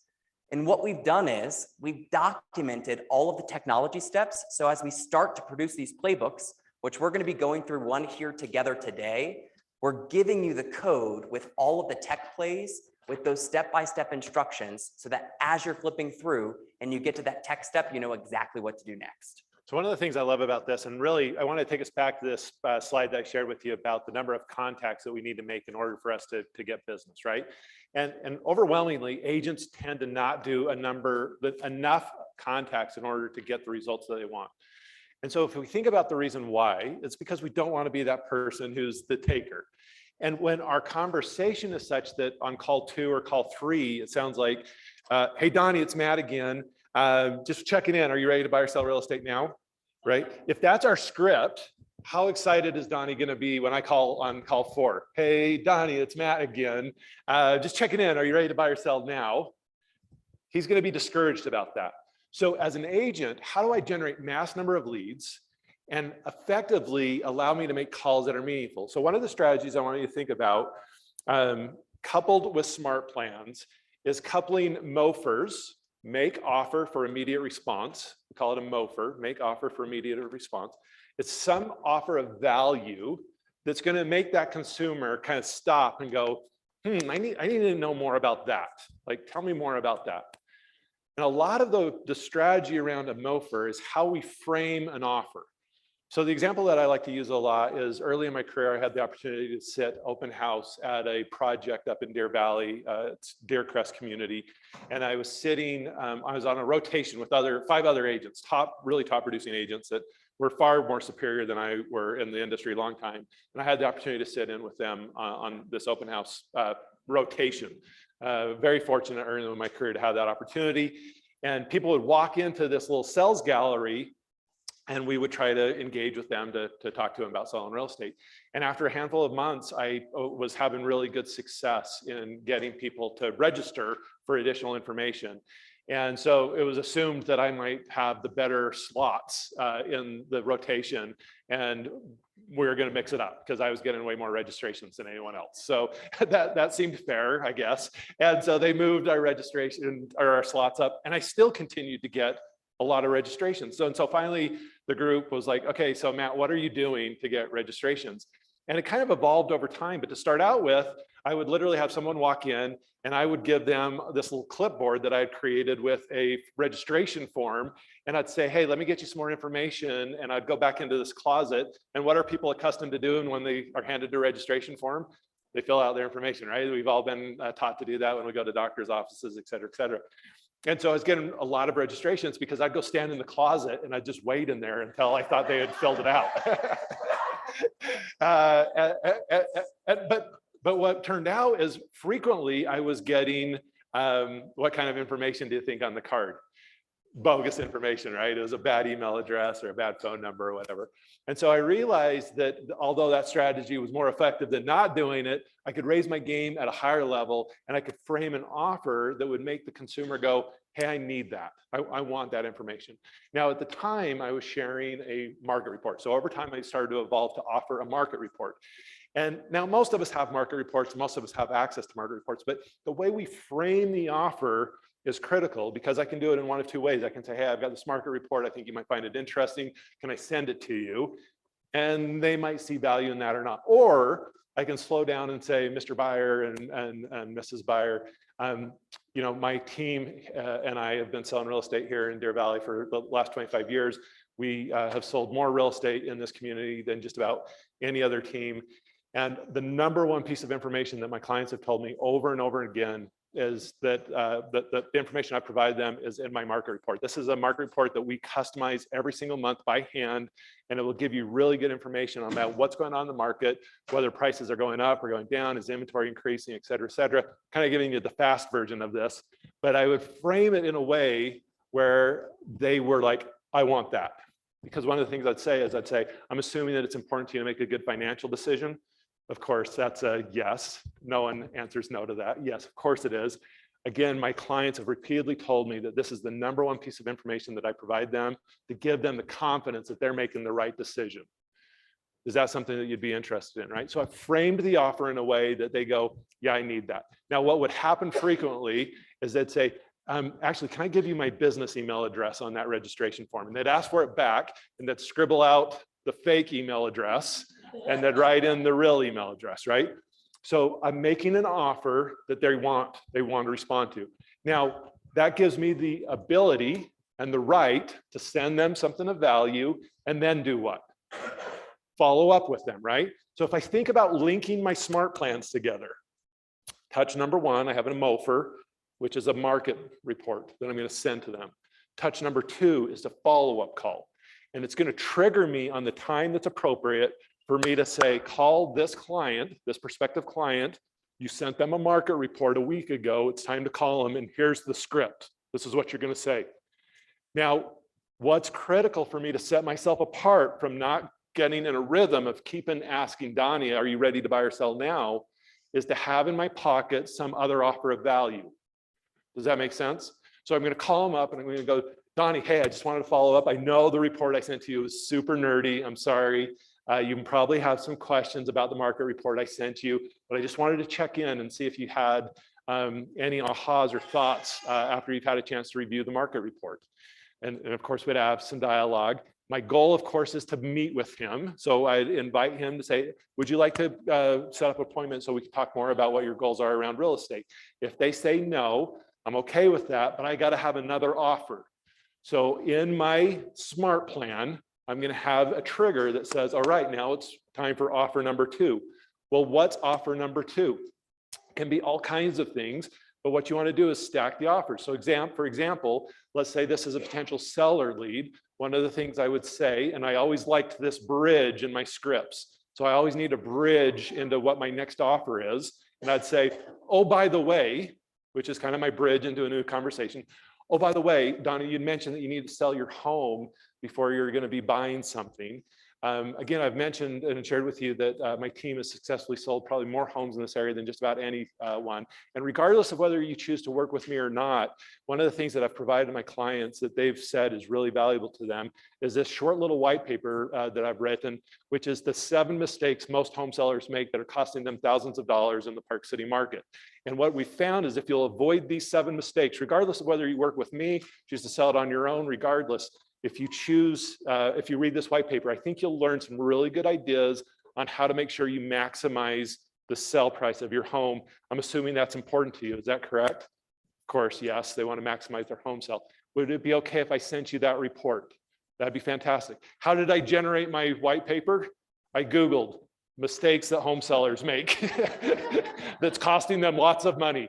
And then I identified the things and I wrote a nice little white paper that was 1 page and said Park City mistakes, right? And I titled it and then I send them that report. So after I send them that report that has some value in it, what does that give me the right to do? Follow up with a call later, right? And my CRM is going to trigger me on when it's time to call them. And it's going to say, you're now on step #4. You just had sent them this report, so I know what to say. And I'm going to have notes in my CRM because on our last call, Donnie told me about how his dog was sick, and I'm going to check in on his dog. Donnie, how's your dog doing? Matt, how do you know about my dog? Well, I care about you, Donnie, right? So this is how we start to develop this relationship where we want to do business together. The only way I can get through thousands of contacts consistently is with a leveraged CRM that when I show up to work in the morning, and this is the power of command and command being built on the MREA book, the principles that Gary Keller's been teaching for 20 plus years, is when I show up to work in the morning and log into my platform It's going to tell me all the things that I need to do for the next couple of hours while I prospect. And it's going to identify where I'm at in each of those steps with the right people. Does that make sense? Okay, that's how we're going to generate more leads and consistently provide value to them. Donnie, what did I miss? I thought that was perfect. Okay. Any questions on that? Oh, all right, thank you. Yeah. Yes, there we go. All right, online leads. So let's talk about online leads.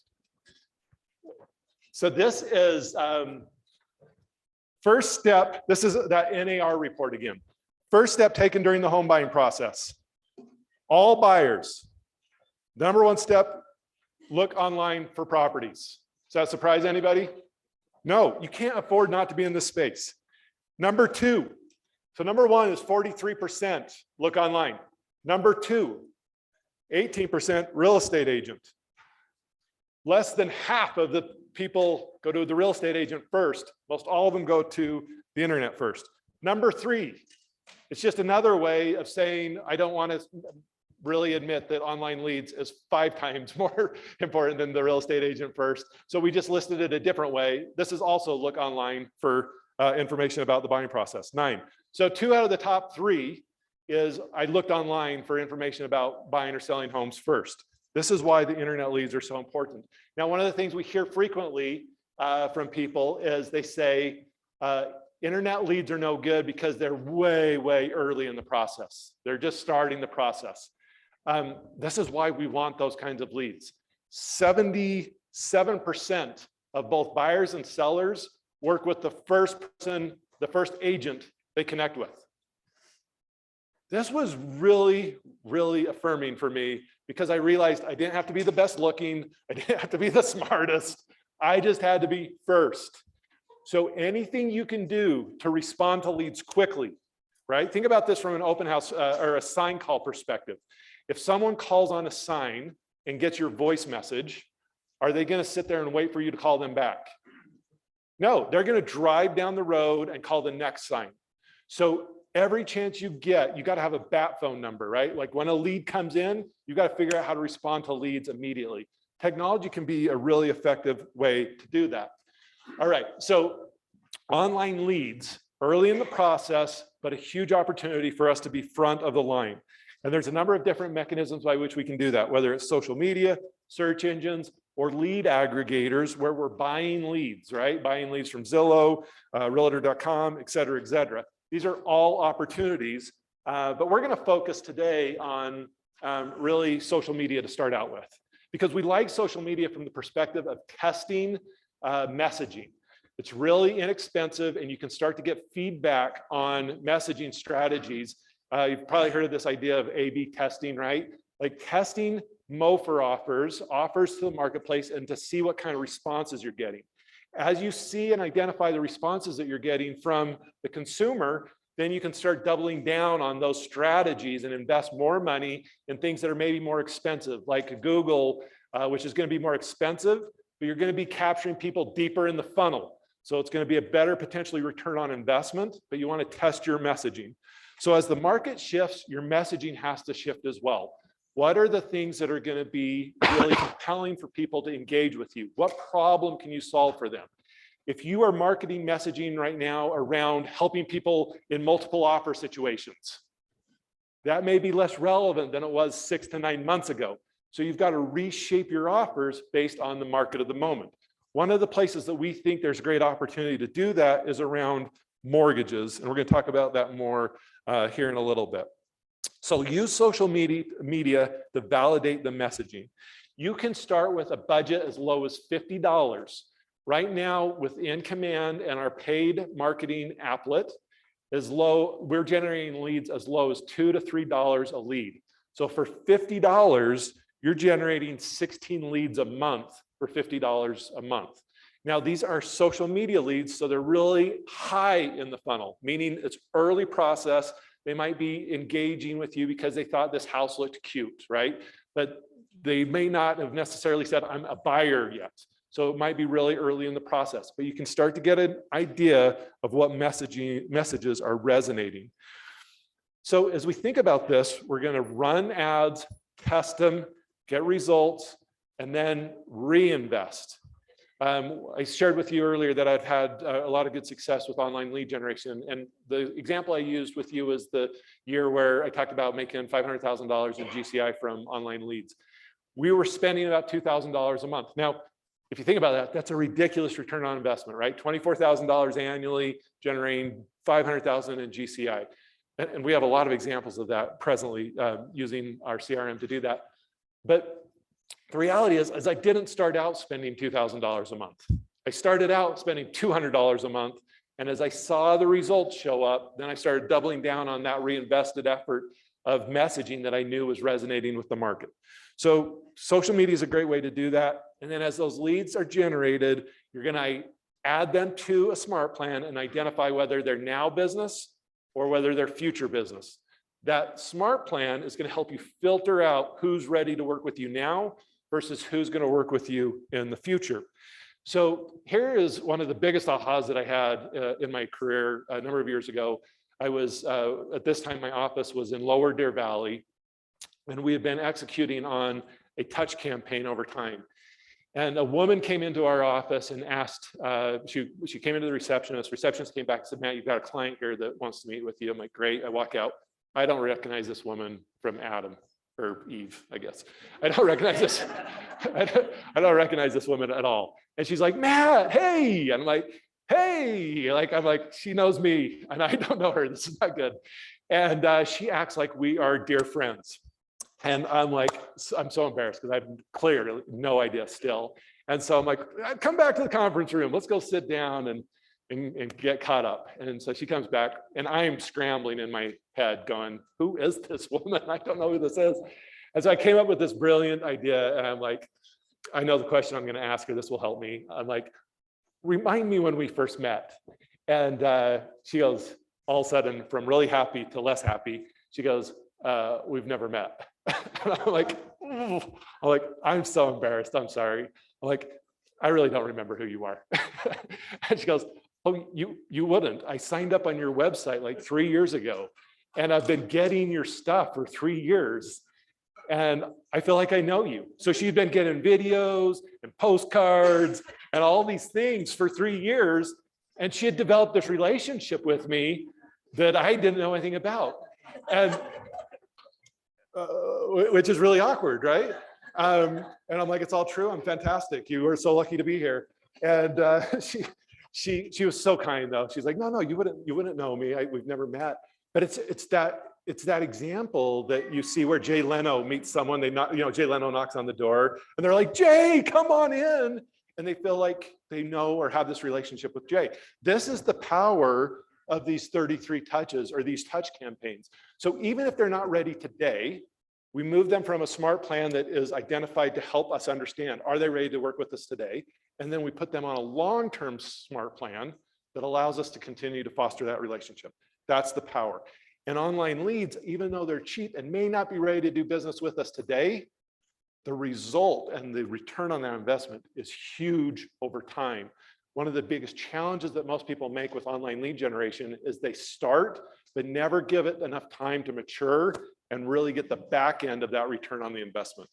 It's the same graph you showed with the number of calls that it takes to be able to get that, 5+ calls. Only 10% of the agents were doing more than 5 calls, but they were closing 81% of the business. Okay, so quick video. Yeah. Hey everyone, here we are in the campaigns app of command where I'm getting ready to launch an ad advertising homes for sale at a popular neighborhood called Lorette Park here in Central Florida. And as I start to complete the ad here, you're actually going to watch the preview on the right-hand side update in real time.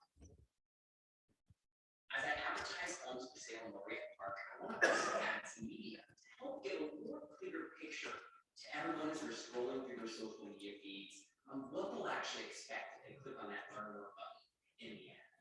I'm going to go ahead and add a photo of the Lorette Park neighborhood with the homes that are currently for sale.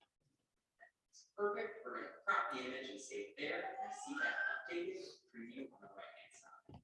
Next, we can ensure that we have our Facebook settings correct, and I'm using that lead generation form provided by Facebook, meaning all the leads that I capture are contacts tablet in command. Here I can confirm my duration and budget, and then I'm going to use this publish campaign button in the top right hand corner to launch the ad. As you start collecting leads, you'll see that bell icon notification appear. With the notification, I already have a lead, Becky, from that particular ad just here on Becky's contact. I've already spoken to her. She's not ready to purchase now, so I need to start some follow-up systems to make sure that I can keep in touch with Becky when she is ready. I'm going to go ahead and add the Laureate Park neighborhood to her profile here. So we know that she's interested because she clicked on that ad. Now that I've added the Laureate Park neighborhood, I'm going to start 2 smart plans to stay in touch. First, one of my favorites, the quarterly call plan. That's simply going to remind me to call her at least once every 90 days. I'm also going to add one additional smart plan here, bi-weekly neighborhood nurture. Now that I've added this plan, and we have Laureate Park ads as a neighborhood on her profile, we're going to see every 2 weeks, Becky's going to receive an email updating her on the most recent sales activity inside that particular. And it's just as simple as that. Back to you. Did you just kick it back to yourself? I guess I did. All right. So where are we at today? So Chris Cox and I and the team are focused on building just a massive lead generating machine. And one of the things that we're most excited about is a huge upgrade that we're doing right now, that kind of version 1 of it will be released at Family Reunion. And then by the end of Q1 and Q2, we'll have all of this released.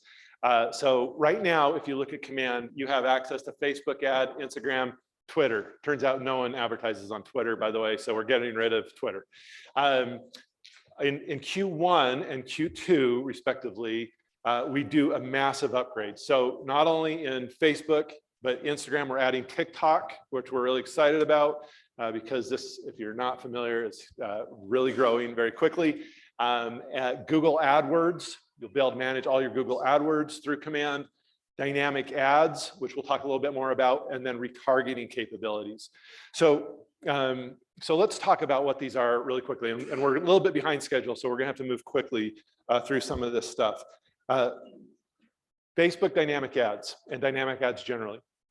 So Facebook dynamic ads are really powerful. This allows you essentially to set a budget and forget about it. You don't have to worry about what listing you're gonna advertise. You don't have to worry about marketing, messaging, any of these kinds of things. It's simply a template. And what happens is Facebook uses what it knows about its consumers and serves up listings in carousel style that likely will be interesting to that buyer or seller. So based on their socioeconomic and demographic information, it's going to serve up listings that will likely be interested to them. It also is going to be using data based on what that consumer is doing on other websites and so forth to help serve up the right listings. When they slip through those carousel of listings, they'll be able to click on it, go straight to that listing on your website and ask you more information about that. Dynamic ads is super, super powerful. We're really excited about that. We're already had a number of beta testers utilizing it and they're getting extraordinary results. This other concept around retargeting, and this is based on this concept called the mere exposure effect. The mere exposure effect is this idea that as humans, the more we see something, the more we tend to like it. So the more we see it, the more we like it, the more we believe it. So we want a lot of iterations. We want to put this in front of people over and over again. So the idea here is a prospect visits your website, right? And as that prospect leaves, we then retarget them based on the activities that they took on your website.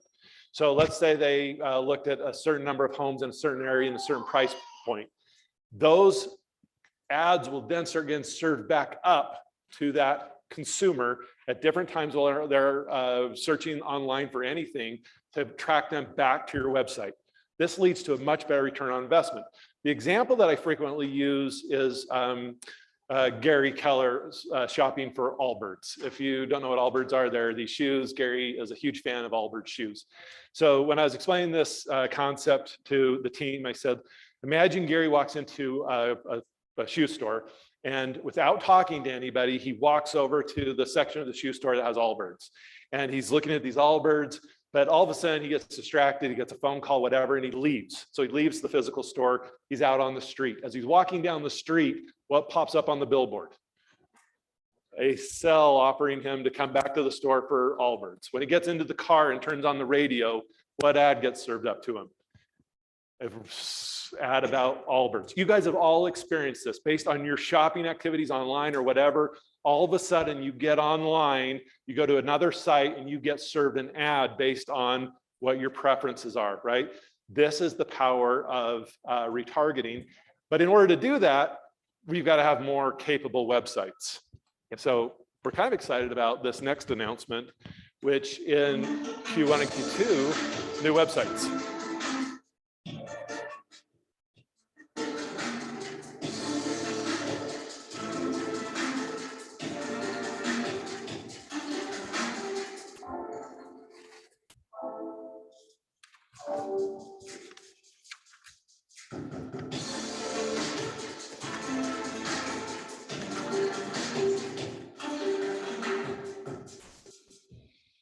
So Gary was giving me a really hard time a couple of months ago because my team's website is a Real Geeks website.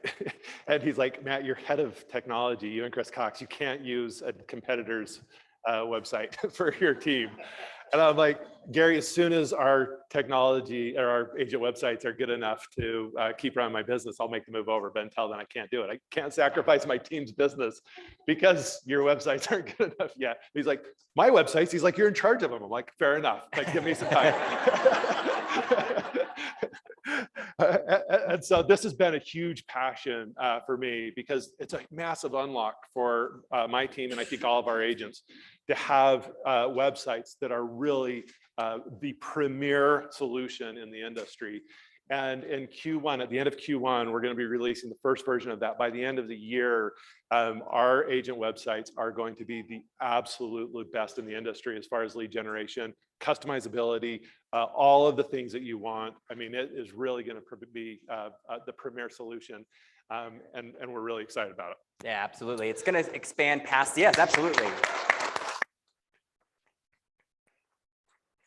The new look and feel and capabilities that you'll experience on desktop or consumers will experience on a desktop computer or a tablet when they're browsing, they'll also experience in the mobile app as well. Yeah, so, and we are completely redesigning our mobile experience, the consumer mobile experience. It is world-class and it does a number of things that no other platform does that we are really, really excited about. So a lot of that detail will be shared with you at Family Reunion. But over the next 6 months, the opportunities for us to really engage the consumer in a way that that no one else in the industry has is really exciting. One of the things that I was sharing with Gary is, you know, Chris Cox and I, our Chief Technical Officer, really stepped into our new roles about 2 years ago. In many aspects, we just didn't have the team that we needed to build what we wanted to build. And so we went through a process of re-engineering a lot of the folks on our team to build what we have coming out over the next few months.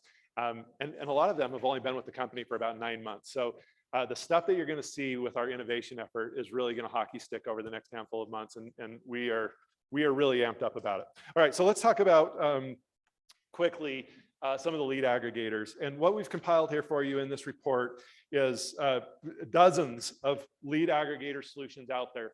Buying leads from these lead aggregators can be very successful. Just understand there's a real cost, but what I'd encourage you to think about is using this potentially as a bridge to generating your own leads.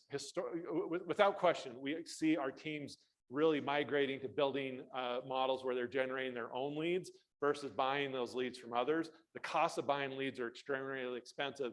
And right now, those lead aggregators are willing to negotiate. So if you're buying leads, go back to them right now and renegotiate your deals. Tell them that you're thinking about making a change and they will bend over backwards to keep your business. We're seeing that really frequently. So anyways, we wanted to provide that to you. We're actually updating this. We've got several dozen more that we've identified from our agents who are buying leads with success. And we're going to continue to provide you those resources with data on where you can go buy leads if you're needing a solution in the short term while you're getting geared up to build your own lead generation strategies. Okay, that's online lead stuff. Let's talk about open houses. Yeah, absolutely. So inside of your books, if you are flipping through, you'll see an open house. You're actually going to start not in your book, but the information is inside of your playbook. A quick little stat that we've seen a couple times today is that 53% of home buyers first received information about a property through an open house. So open houses are still an excellent form of lead generation to help you meet more people and add them into your data bank. And what you'll see inside of this open house playbook is a new way that we are presenting information. At Mega Agent Camp this past year, anybody attend Mega Agent Camp? Yeah, so you saw a series of one-page models.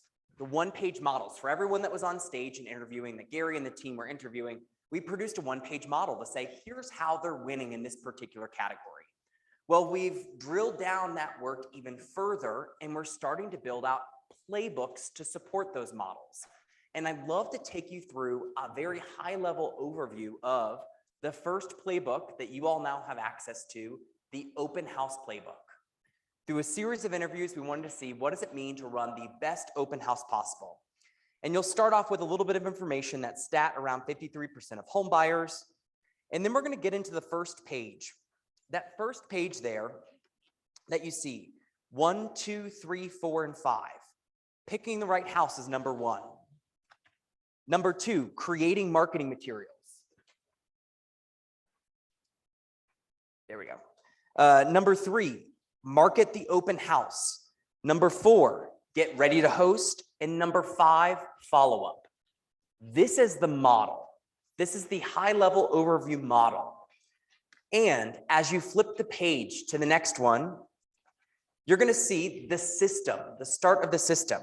Well, in order for me to pick the right house, a couple of things that would be important. I want to make sure I'm picking the right one. Am I holding my own listings open?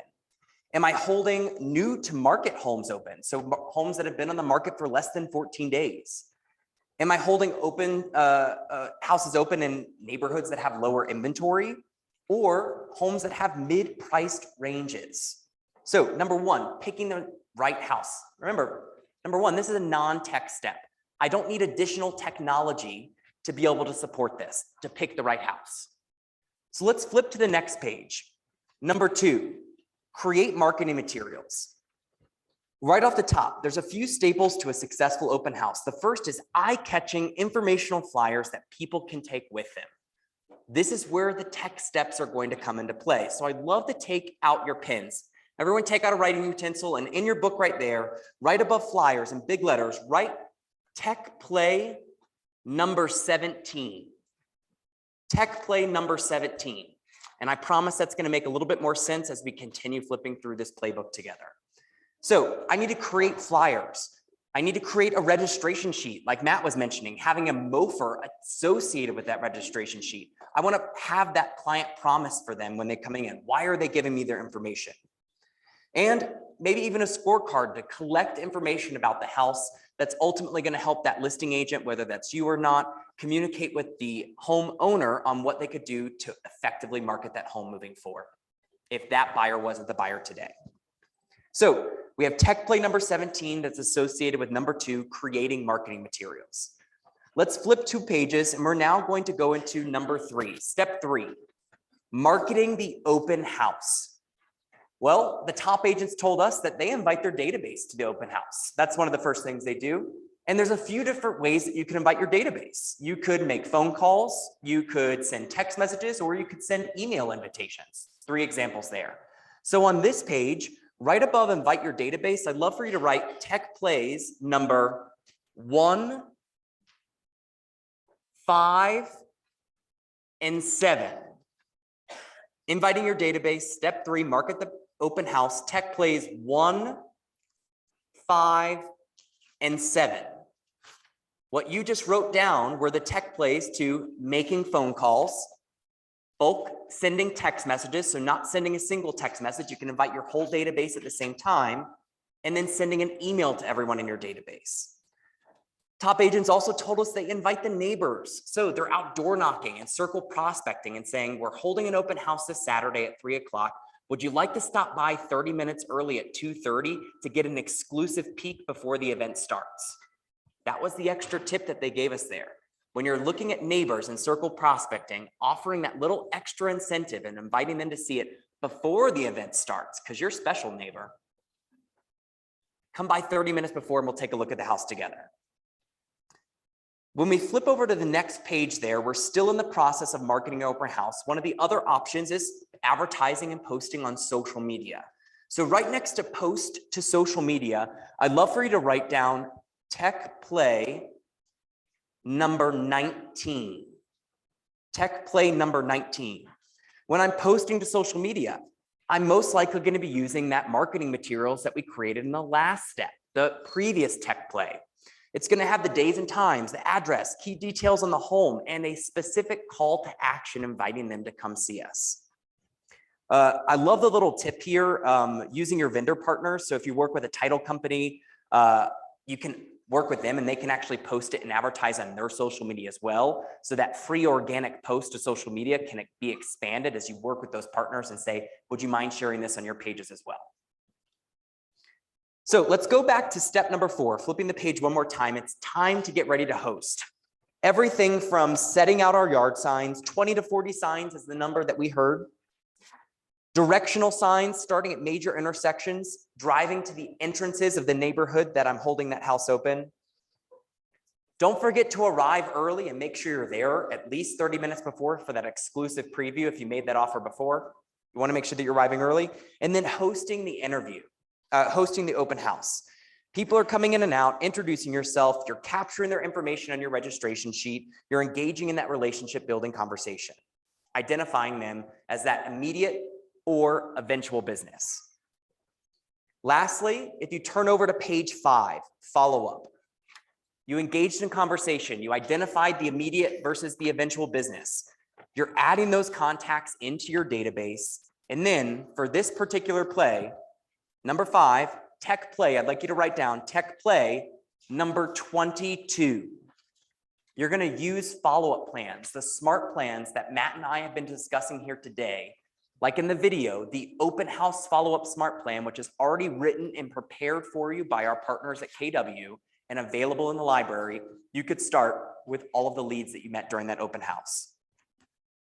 Now, if you flip the page one more time, I just want to give a great call out to our partners in MAPS Coaching. They helped us with all of these conversations to help give you some ideas on what you could be saying and potential answers from your customers as you're holding that house open. So some great conversations to read through there later.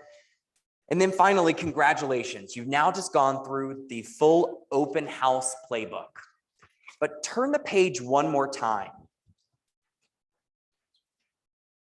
Now you're seeing that first Tech Play number 1, making phone calls, making single phone calls. There's 2 steps there where I can start to make phone calls, whether it's from my desktop, I'm logged into Command and calling them from the client record there. I'm logging the client interaction, or the steps at the bottom, I'm using that mobile CRM version, the Command app, and executing my phone calls there to invite my database. Turn the page again. Tech Play number 4, sending text messages. That's how you can invite your sphere, invite people to the open house. Tech Play number 5.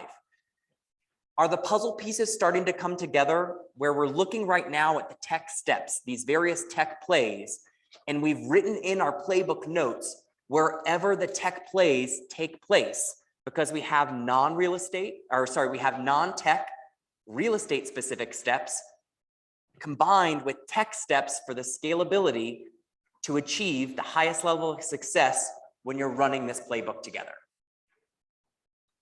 You guys like this playbook concept? Yeah.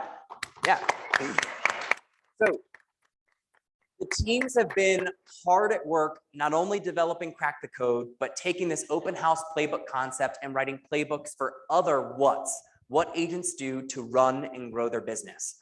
We're going to keep writing playbooks, keep associating them with tech steps, and we're hoping to have more of those playbooks available shortly after family reunion. So how many of you have by chance attended my open house class that I've taught for years here in Utah? So a good 10% of the room or so. That class, I taught a lot for a number of years. It was a 3-hour class just on open houses. There's a lot of this content. In fact, one of the stories I tell in that class is about a gentleman here on the front row who I got a call from, 12 years ago, or more.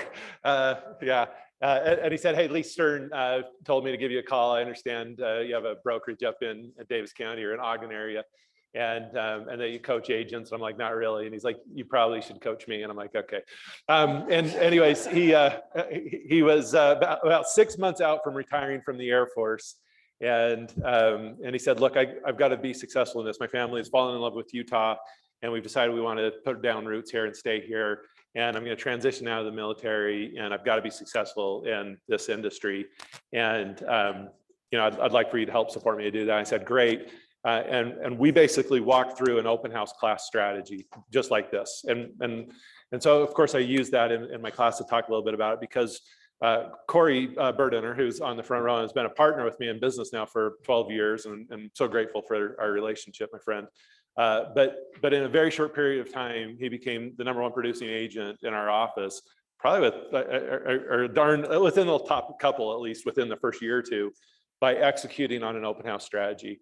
And one of the reasons why I share the story about Corey as well is not only did he just step in and execute on this strategy really clearly, he did the activities that he needed to do every day. And it's the activities that we outline in this book that led to massive results in a very short period of time.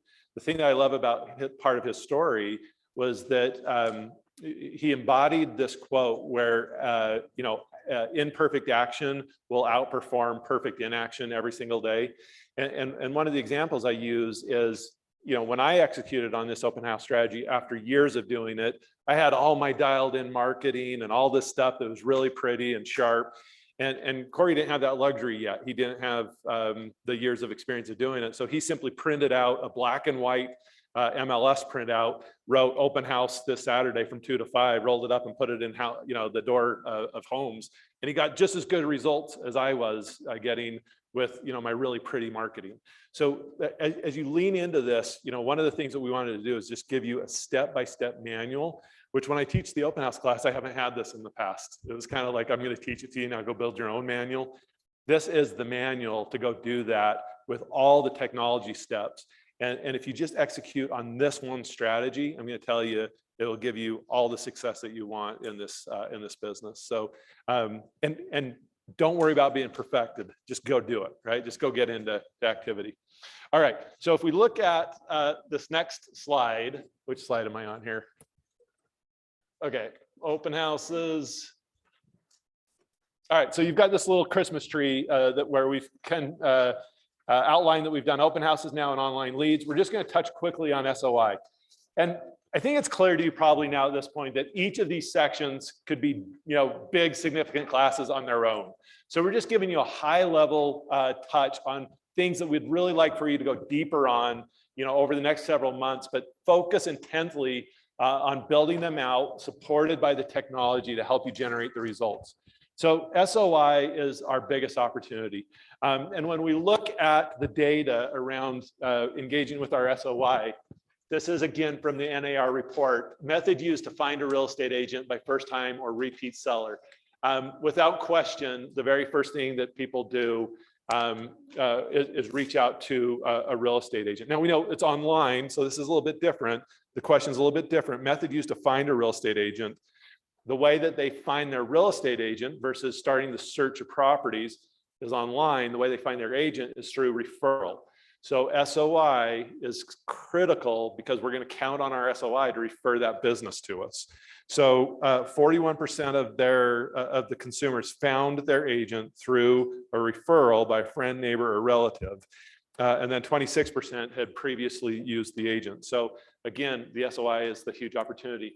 The other data that is really supportive around this is when the consumer is asked if they were happy with the experience they had with their agent and would they use that agent again, it's something like 87% of consumers say they would use their same agent again, yet only about 15% do.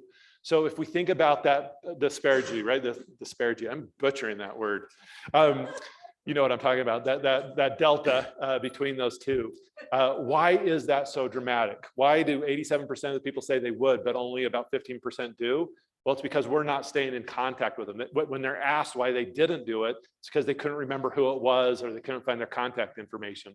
So when we consistently stay in touch with them and all of a sudden they go, it's time now, we need that postcard or that email or that interaction to show up to remind them who their real estate agent is. So the SOI is critical. People do business with people they like. Technology allows us to be more likable to more people more often. So the secret, of course, is running a really consistent touch campaign over time.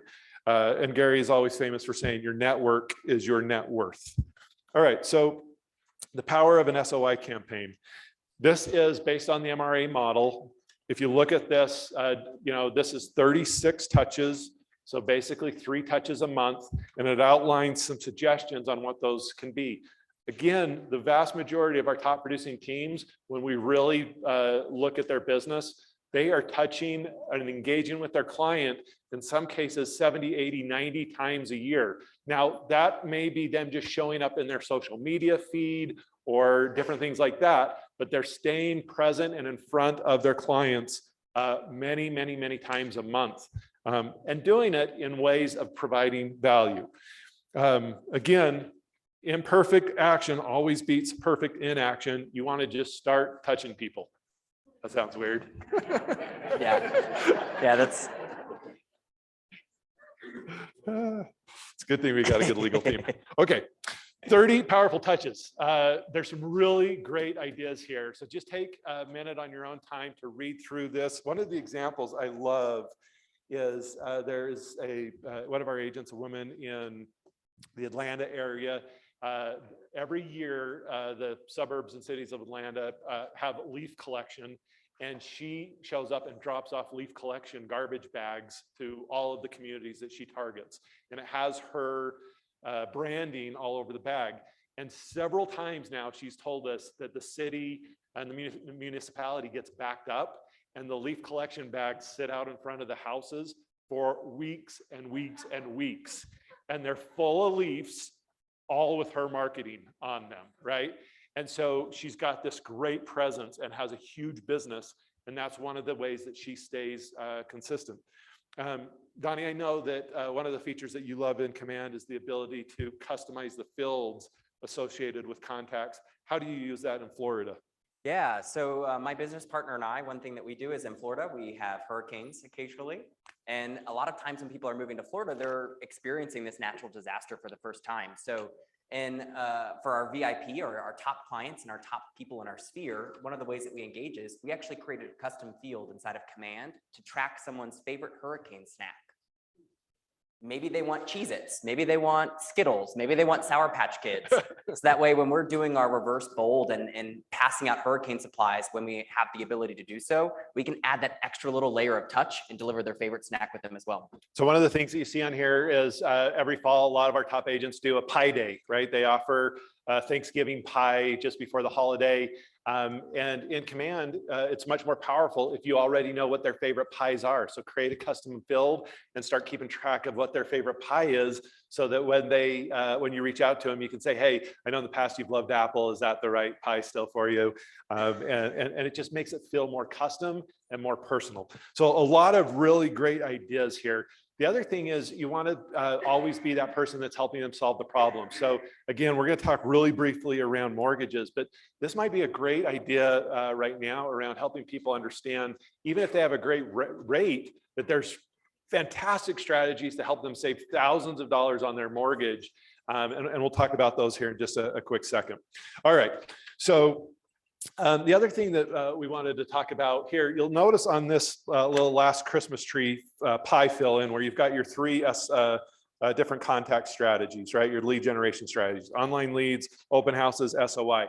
Now, you might say that you have some other strategy or some other mechanism. Look back across, the way you've done business over the year and identify, what's outperforming these. These are what we consistently see people have the greatest success with. But what I would ask you or challenge you to think about is you have to be willing to wake up and do the work every single day. So try to design your business in a way that aligns with who you are and something that you're comfortable doing every single day. One of the examples that I share about this frequently is an agent in Park City that I was consulting for a period of time, where I was trying to get her to consult with me because she kept talking about how she wanted to do more business, but she wouldn't agree to meet with me. And I was like, well, I can't help you if you don't meet with me, but you keep complaining that you're not doing more business. She goes, well, I know what you're going to say. You're going to tell me I have to do cold calls. And I'm like, why would you assume that that's what I'd say? And she's like, well, isn't that what you tell everybody? I'm like, no. And I'm like, do you want to do cold calls every day? And she's like, no, I don't want to do cold calls every day. I'm like, well, you're not going to consistently wake up and do something that you hate every day. So let's design a business around something that you're willing to do every single day. She's like, I like the sound of that. So she came and met with me finally. Well, guess what she liked to do? She liked to host parties. And she was a member of a country club. And so I'm like, great. Let's just be purposeful about that. Let's host parties and be more purposeful about how we're enticing people to talk about real estate. This is one of the concepts that's really important. And one of the things that you're going to see show up on our new websites is this differentiation between forced registration versus enticed registration, right? So on websites, a lot of websites, you see people do forced registration, where after you see a number of properties or whatever, you're required to register. Does Zillow make you do that? No, like most of the top portals don't make you register. So if we're forcing people to register and they know they have an alternative to go look at properties where they don't have to be forced to register, they're going to go there. So shift back to the same mindset that I shared with you, where I transferred how I thought about how I engage with people when they walked into the sales gallery. Instead of forcing them to fill out my registration form, I enticed them to fill out my registration form. So as you start to think about your strategies, even if you're having a house party and at the country club or whatever, right? What can you do or say that's going to entice someone to say, I want to hear more about that, right?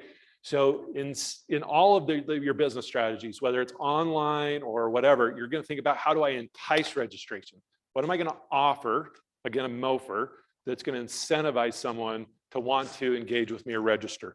All right, so at the bottom of this thing, you'll see two other actions that we wanted to call out. Because on your agent websites, it works this way today, but it's even going to be more powerful, is reaching out to the recently active. So if you have a Keller Williams website, and I know another number of other agent websites do this, is on a daily basis, you want to be watching who's engaging in content on your website and then pinging them because they're showing activity, right? And then number two is absolutely doing a call to everyone in your database at least quarterly. And we've got some great smart plans that help facilitate that. All right, we've got some great resources that I wanted to make sure that you were aware of to help support you in learning more about utilizing technology. Tony.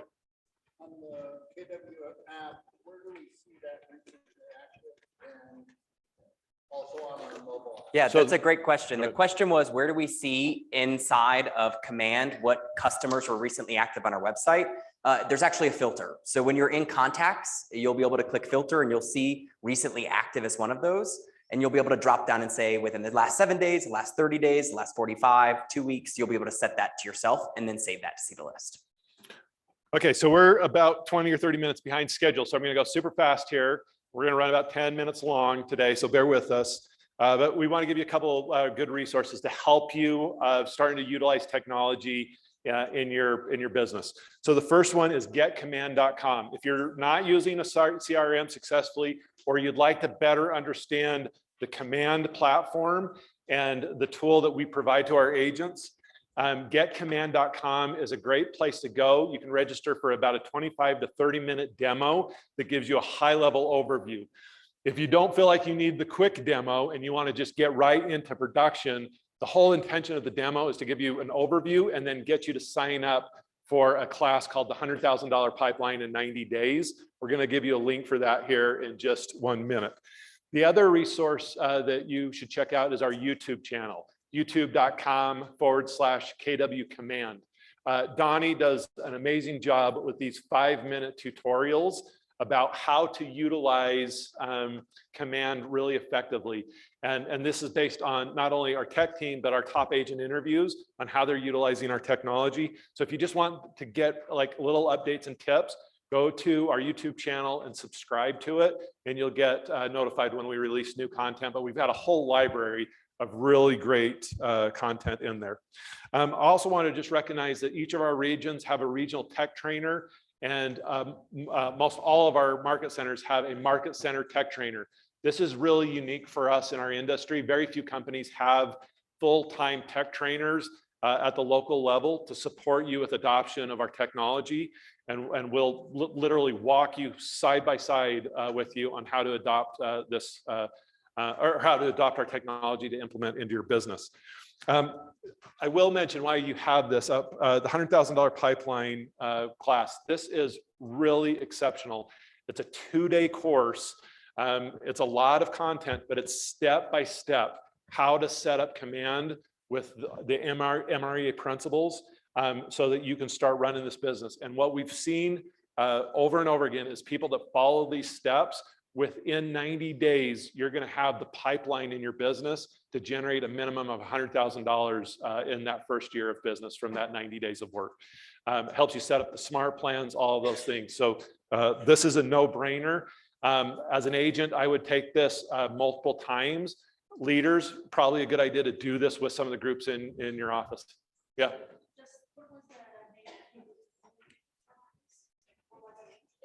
It's called the YouTube channel was the question. So it's youtube.com/KW command.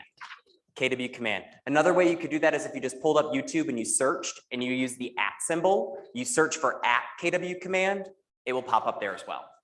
Yeah, you're very welcome. Great question. Okay, so let's go to mortgage hacks. And I want to just give you an overview of the material that you have. This is going to be largely a self-study piece, but what I would encourage you to do is think about how do you utilize this content to go generate business.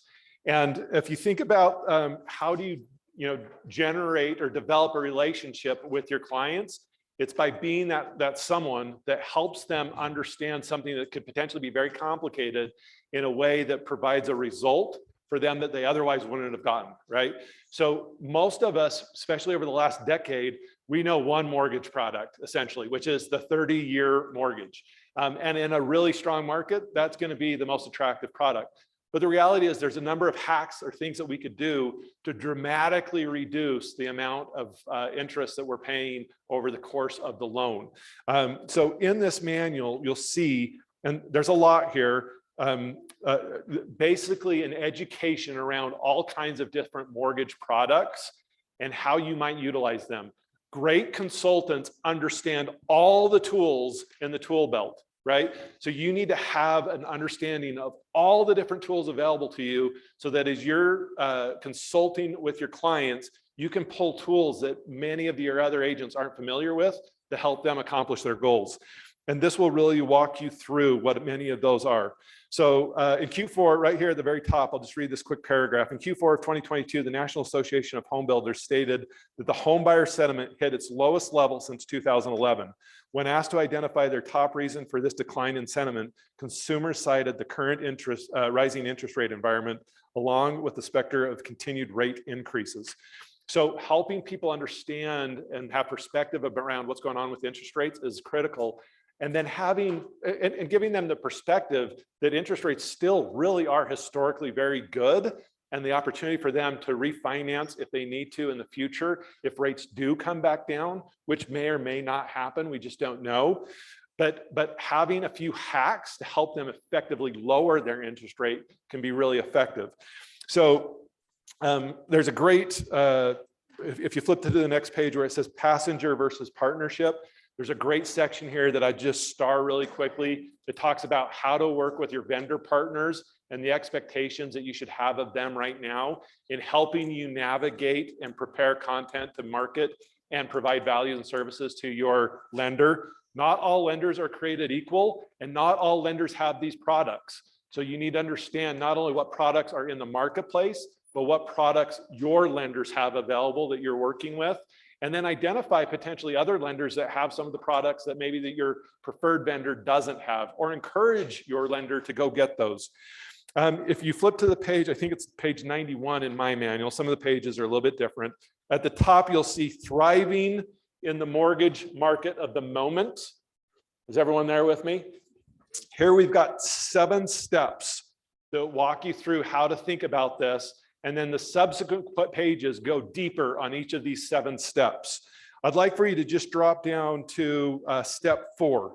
Understand how to help people pay less over time is a significant value add to any homeowner that has a mortgage. We're seeing a number of top agents starting to run seminars, and a lot of them are doing it online very effectively about how to save, hundreds of thousands of dollars of interest or tens of thousands of dollars of interest. Or part of it might be how to effectively get a lower interest rate, right? All of these things where they're running these seminars online, that's their MOFR. People come to the seminar and they teach these different mortgage products. And a lot of times people online will ask a question and they basically say, hey, I'd love to help you. Let's connect offline, and they get their contact information. So in some instances, it's new leads. Some instances, it's your existing sphere. All right, drop down to number 6, step number 6, and just highlight that part of the sentence where it says, advertising that solution as a MOFR. This is a really good strategy right now to create ads around this offer that's going to entice people. We know from a marketing perspective, these are the things that people are really interested in. All right, so I shared with you that the next several pages are deeper dives on each of these steps. So we're going to just flip through the pages together really quickly. We're going to go step 1, step 2, step 3 starts to teach you about what some of these things are, the buy downs, the 3-2-1 seller buy down, etc. You're going to keep going. You're going to see the 15-year mortgage, the 40-year mortgage, lock and shop, right? Like one of the things that's really important right now is people to lock in the interest rate as they have it today while they keep shopping, because it's likely that we're going to see interest rates continue to go up over the next several months. Number 7, if you keep flipping through there, trust deed with a wraparound mortgage. We haven't seen a lot of these for a lot of years, but that's just something that you need to understand and learn about.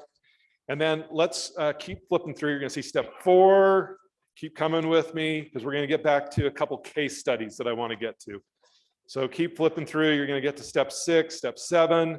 And after step 7, around page 117 or so, you're going to get to the case studies.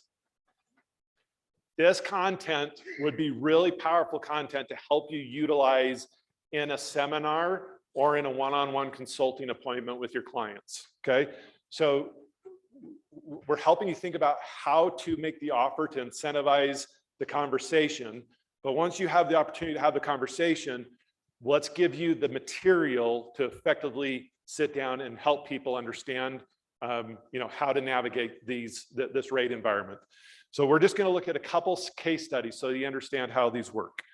All right. So right under case study, you see where it says, when these hacks are combined, the conversation moves to total monthly payment, which is the conversation we think about most, right? How much does the payment cost me every month? But then we start to think about total interest paid and the total loan term. If I can shorten the amount of time I'm paying off the mortgage. Most people innocently only focus on the cost of the monthly payment, but not the total cost of the loan over time. The total savings can be shocking when we really understand what's going on. So even if it looks like we're only saving a couple $100s a month, over the course of the loan, it can be hundreds of thousands of dollars. And that's where your consumer all of a sudden has the aha and draws closer to you because of the value that you're providing them. So here's case study number 1.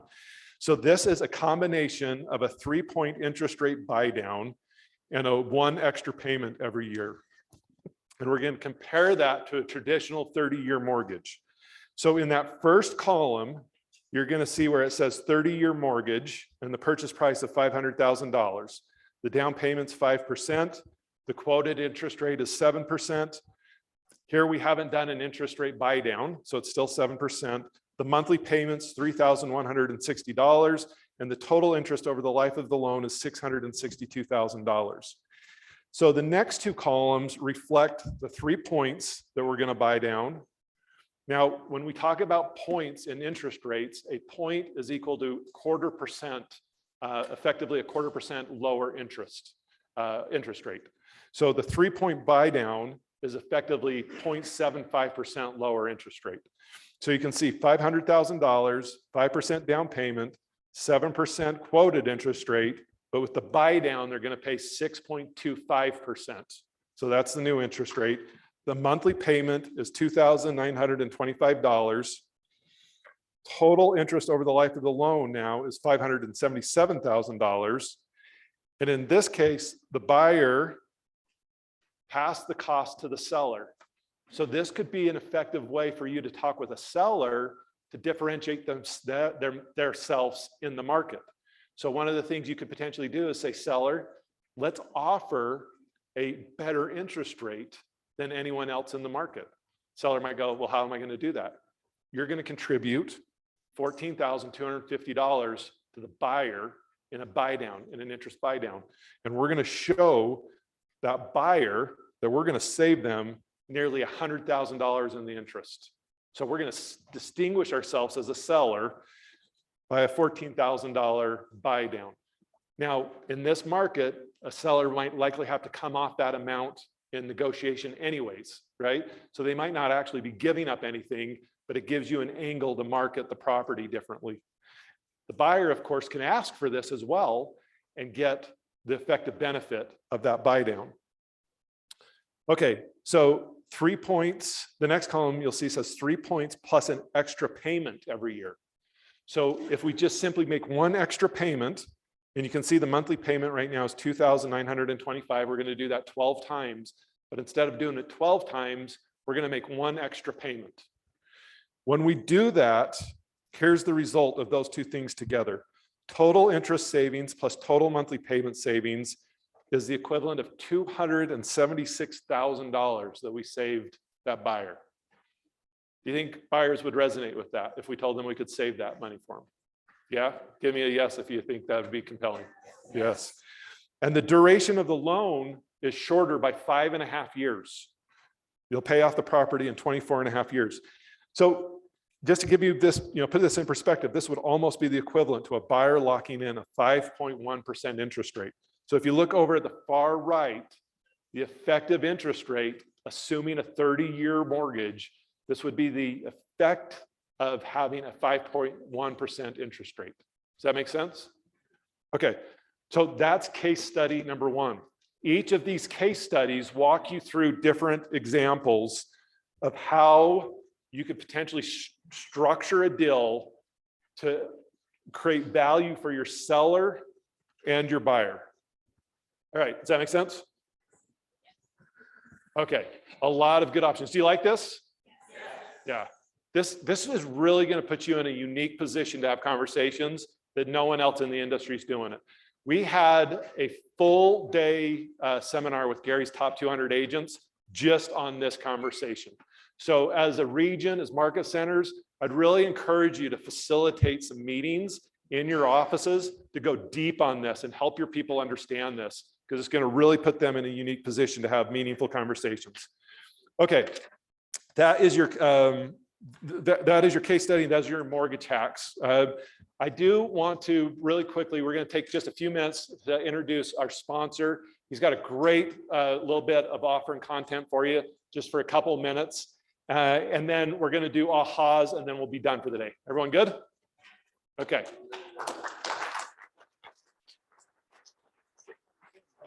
Yeah. All right. Aladdin with AM cards, and we're going to flip over to his presentation real quick. Already done. Awesome. Hi, everybody. So Aladdin, and I actually flew in on my magic carpet to bring you guys some treasure today. Would you guys all agree with me that we're learning that the most untapped gold in our business is our database? Yes? Would you also agree with me coming up with clever ways to reach that database is extremely important? Yes? I'd like to introduce you to a system that was built and designed for you guys to be able to do those things. We are AM cards. We're a greeting card and gifting company that allows you to send real greeting cards and push the button. In our system, we give you several tools to make it look really good. Like you can upload photos to the card, upload your signatures to the card. So as we're done with this survey. Automate whole anniversaries and birthdays for the next 5 years. You hit one button and do all the work. Instead of telling you about this amazing tool, I want to send a card today to Gordon, who's been pressing and prep to make sure this whole thing happens for us. So let's celebrate. We have a real estate category, any other category you need to celebrate somebody. This is the card I put in the board. It's got 2 bears. It's great to see you. It's drop his first name right there. We took a photo earlier today, put it on the inside of the card.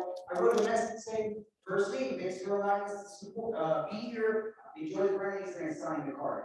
On the back of the card, when we built the system, we wanted to help our agent partners gain more market share. So we allow you to do full branding on our site. No one needs to know about my business. This is about growing your business. Now, I'm cute, so I put a link, but this is where your branding will go. In fact, here's an agent that branded this way in Delaware. You can have gift cards such as Dunkin' Donuts, Starbucks, Amazon, movie tickets, Home Depot, Cheesecake Factory, and many other cool gifts like books. This is appreciation marketing, how to achieve greatness through gratitude. Now, after pulling over 200 of your market centers and over 15,000 KW agents to our program, we learned a thing or two about your business. So we decided to add all your books to our catalog. Now, when you see have a good transaction at the closing table, send the other agent a thank you note, the MRA book, and set your team up with a plan to build your profit share tree. Leadership, obviously, this is a great tool for retention and recruiting. Now, my personal favorite gift is 6 warming plus brownies. I'm gonna add it for board. See, you want to be remembered, feed their bellies. I'll always remember you.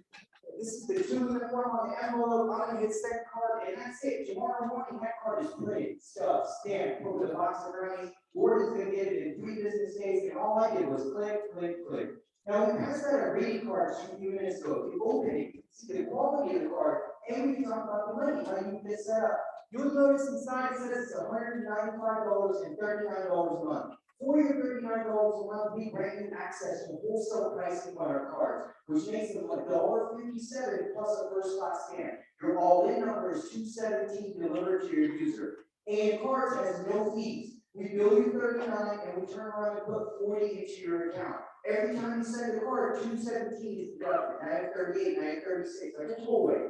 Now, if you don't use all your credits in 1 month, that's okay. They roll over for 12 months. At the end of the year, all your holiday cards are paid for. You can send brownies and gifts like I just did. Set up some campaigns to automate your life. Personally brand the entire website. And my favorite, there's no contracts, there's no commitments. Now, because of your size of your group and because we love KW, we're going to wait till 195 day.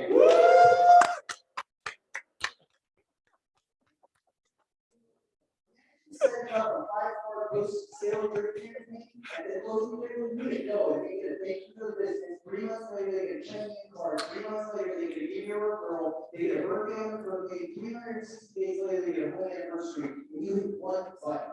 Or set it and forget it with home anniversaries for the next 5 to 8 years with birthdays and anniversaries.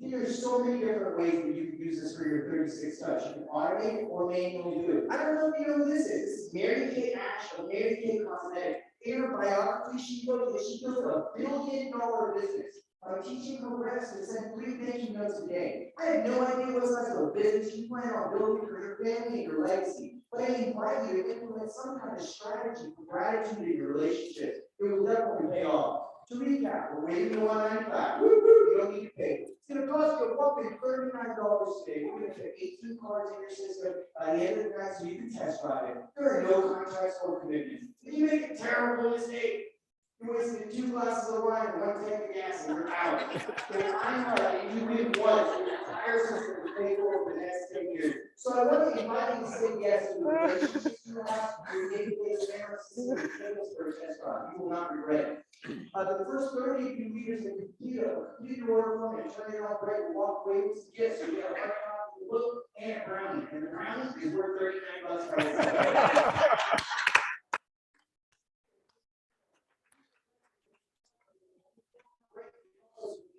Special handwriting. There's anything here. With that being said, thank you for having us. We appreciate you.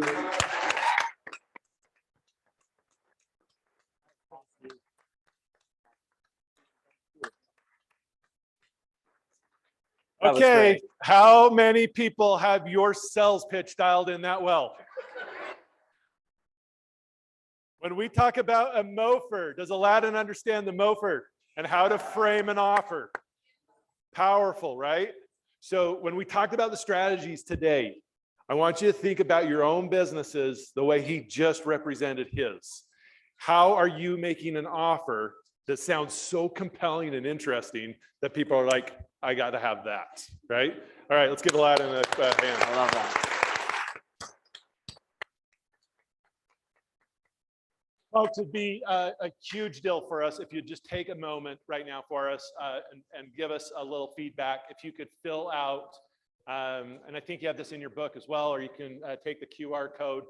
We'd ask for you to just take a few minutes and give us some feedback, anything that you feel like it could make better, and anything specifically that you felt like we did that potentially gave you some ideas around how to make more money and save more time.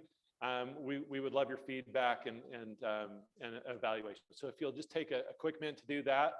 And then as you do that, I'd love for you to just take a second while you're completing that and think about a couple of your ahas today. And we'll finish up, if you will, just sharing a handful of ahas from the audience that are kind of takeaways. Another way, Heidi's like, what in the world's an aha? It's like, it's your takeaway, right? It's the things that you were inspired about, or things that you want to go implement in your business, things that maybe helped you think about or approach the business differently than when you showed up today. All right. Yes, sir. I am, yes. That was an easy one. Perfect. Yes, Yeah, that was yes. an easy one. Good. Okay. Yeah. Yes, sir. Thank you. I just joined KW last month, and my aha is I'm sure that I joined KW last month. Hey, thank you. Love that. We're glad you did too. Thank Yes. you. Well, welcome home. All right. Anyone else? Up at the top.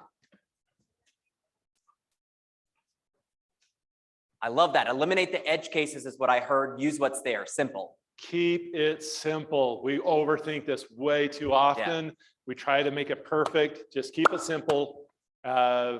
Imperfect execution will always outperform perfect in execution, in Nailed it. activity. Nailed Something it. like that. I'm gonna, after 9 cities, I'm gonna have that one. We're nailed. gonna- All right. Who else? Yes. Yes, Ooh, thank you. yes. This one's really clear, really good.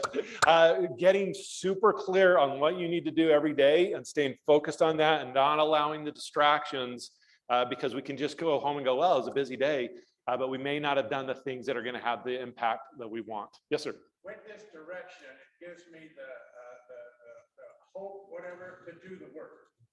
Awesome, thank you. So the comment was, with this direction, he has a sense of confidence to lean into doing the work, right? It's really scary to pick up the phone and not know how to navigate the conversations right now in a time when the media is really going to be telling a story that doesn't support maybe the reality of what the goals are of our clients, right? So helping them understand how to navigate those headwinds is really important, and having the tools and understanding the business at a level to do so really gives you the confidence to do that. Thank you. Couple more. Okay. Yes, Tony. A 10-year projection or reality will overcome the 1 or 2 years of a downturn or whatever. They'll be happy they bought in the next year. Amen. Anywhere from 5 to 7 years, no matter what you buy, you're going to be in a good position. And historically, we've just seen that play over and over and over again. It's true with real estate. It's true with the stock market. Absolutely. Love that. Give me 2 more. Man, it's not that hard. Command is not that hard. Thank you. Yeah, the number of stories that we have coming out right now. And one of the things that if you go to the YouTube channel that we shared with you, youtube.com/KW Command, we have dozens and dozens of agent testimonials in the last handful of weeks that are like 1.5 minutes long, and they're just sharing with you the great success. And it's going to feel intimidating the first couple seconds when you get in. All technology does. Just remember that moment when you're 15 years old and got into the car and you're like, what am I doing here? And now it's just secondhand nature. It's just going to be intimidating at first, but it really is. You're going to find those handful of things that you need to do to generate the results that you want. And it's going to be a life-changing experience. All right, one more. Sure, right here. I think I have the right answer. Taking action that brings out, oh, sorry. I wrote it down. No, you quoted it exactly how I said it. So imperfect action will always outperform perfect inaction, right? And it's one of the biggest mistakes I see people make, especially if you're a personality style like I am. You know, for years I had to fight this. I wanted everything perfect. I'm really a type A personality, so I wanted everything dialed in. That's a huge mistake, right? Just get into production and start doing it. And it's okay if it's the wrong there. Anyone else? Thanks for the ongoing technology. Yes. Like Gary said, making the shift over to technology, the gap, because that's where real estate is. Like, it's so important. And if you've ever worked for a company that makes the kind of promises and doesn't deliver on it, frustrating. Yeah, thank you. I'll share what you said and then we'll end for the day. So he said, thank you for the continued commitment to technology. Here's the reality of what's going on in the industry is we are the last company besides Compass at this point. And if you've kind of watched what Compass has done with their stock market and so forth, their stock price, they're in trouble. They're in a world of hurt. We're the last two companies that are still making our own personal investment in technology. Our budget for technology is well over $100 million a year. We are the only company left that has a big enough size that can make that kind of investment in technology. Here's why that's important. The example I'll share with you is CoStar. If you're not familiar with CoStar, CoStar is double the size of Zillow. So if you look at the cap rate of Zillow, which is the behemoth in our marketplace, right, from a technology standpoint, CoStar is double the size of that company. If you're not super familiar with CoStar, CoStar is the premier player in commercial real estate.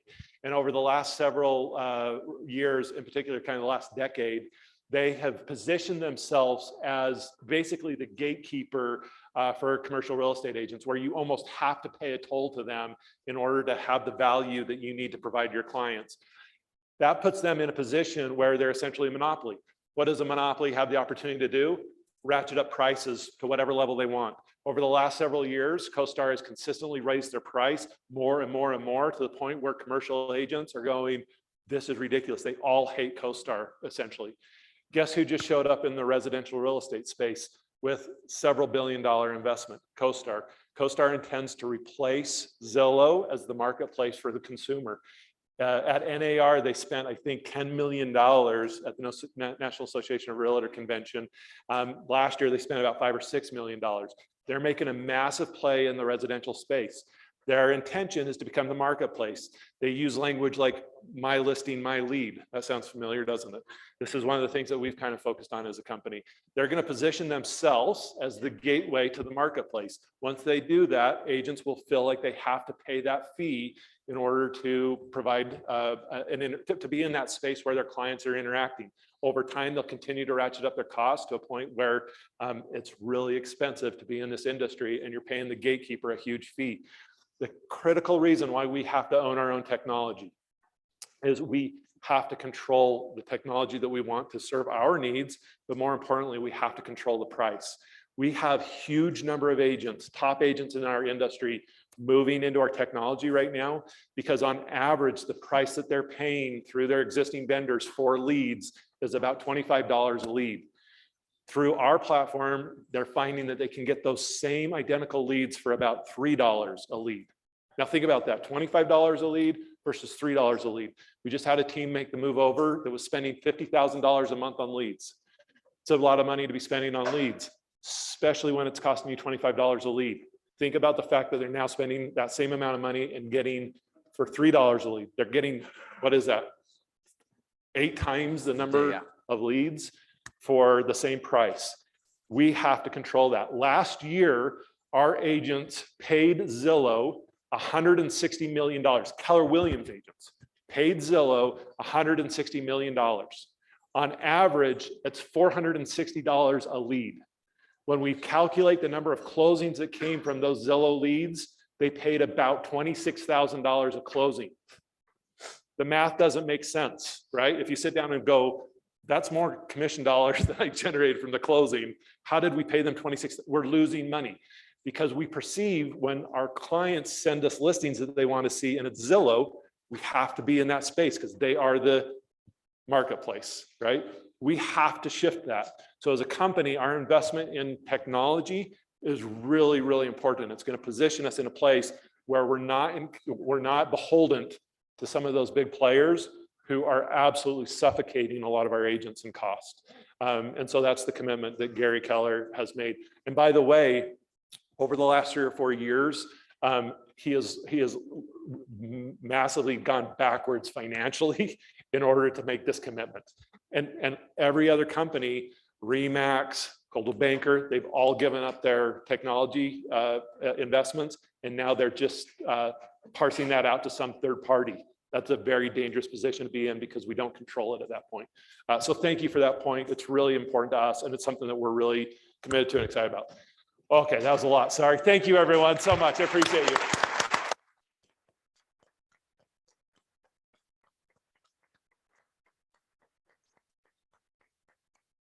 Johnny, do you have any words that you want to share for leadership transition or?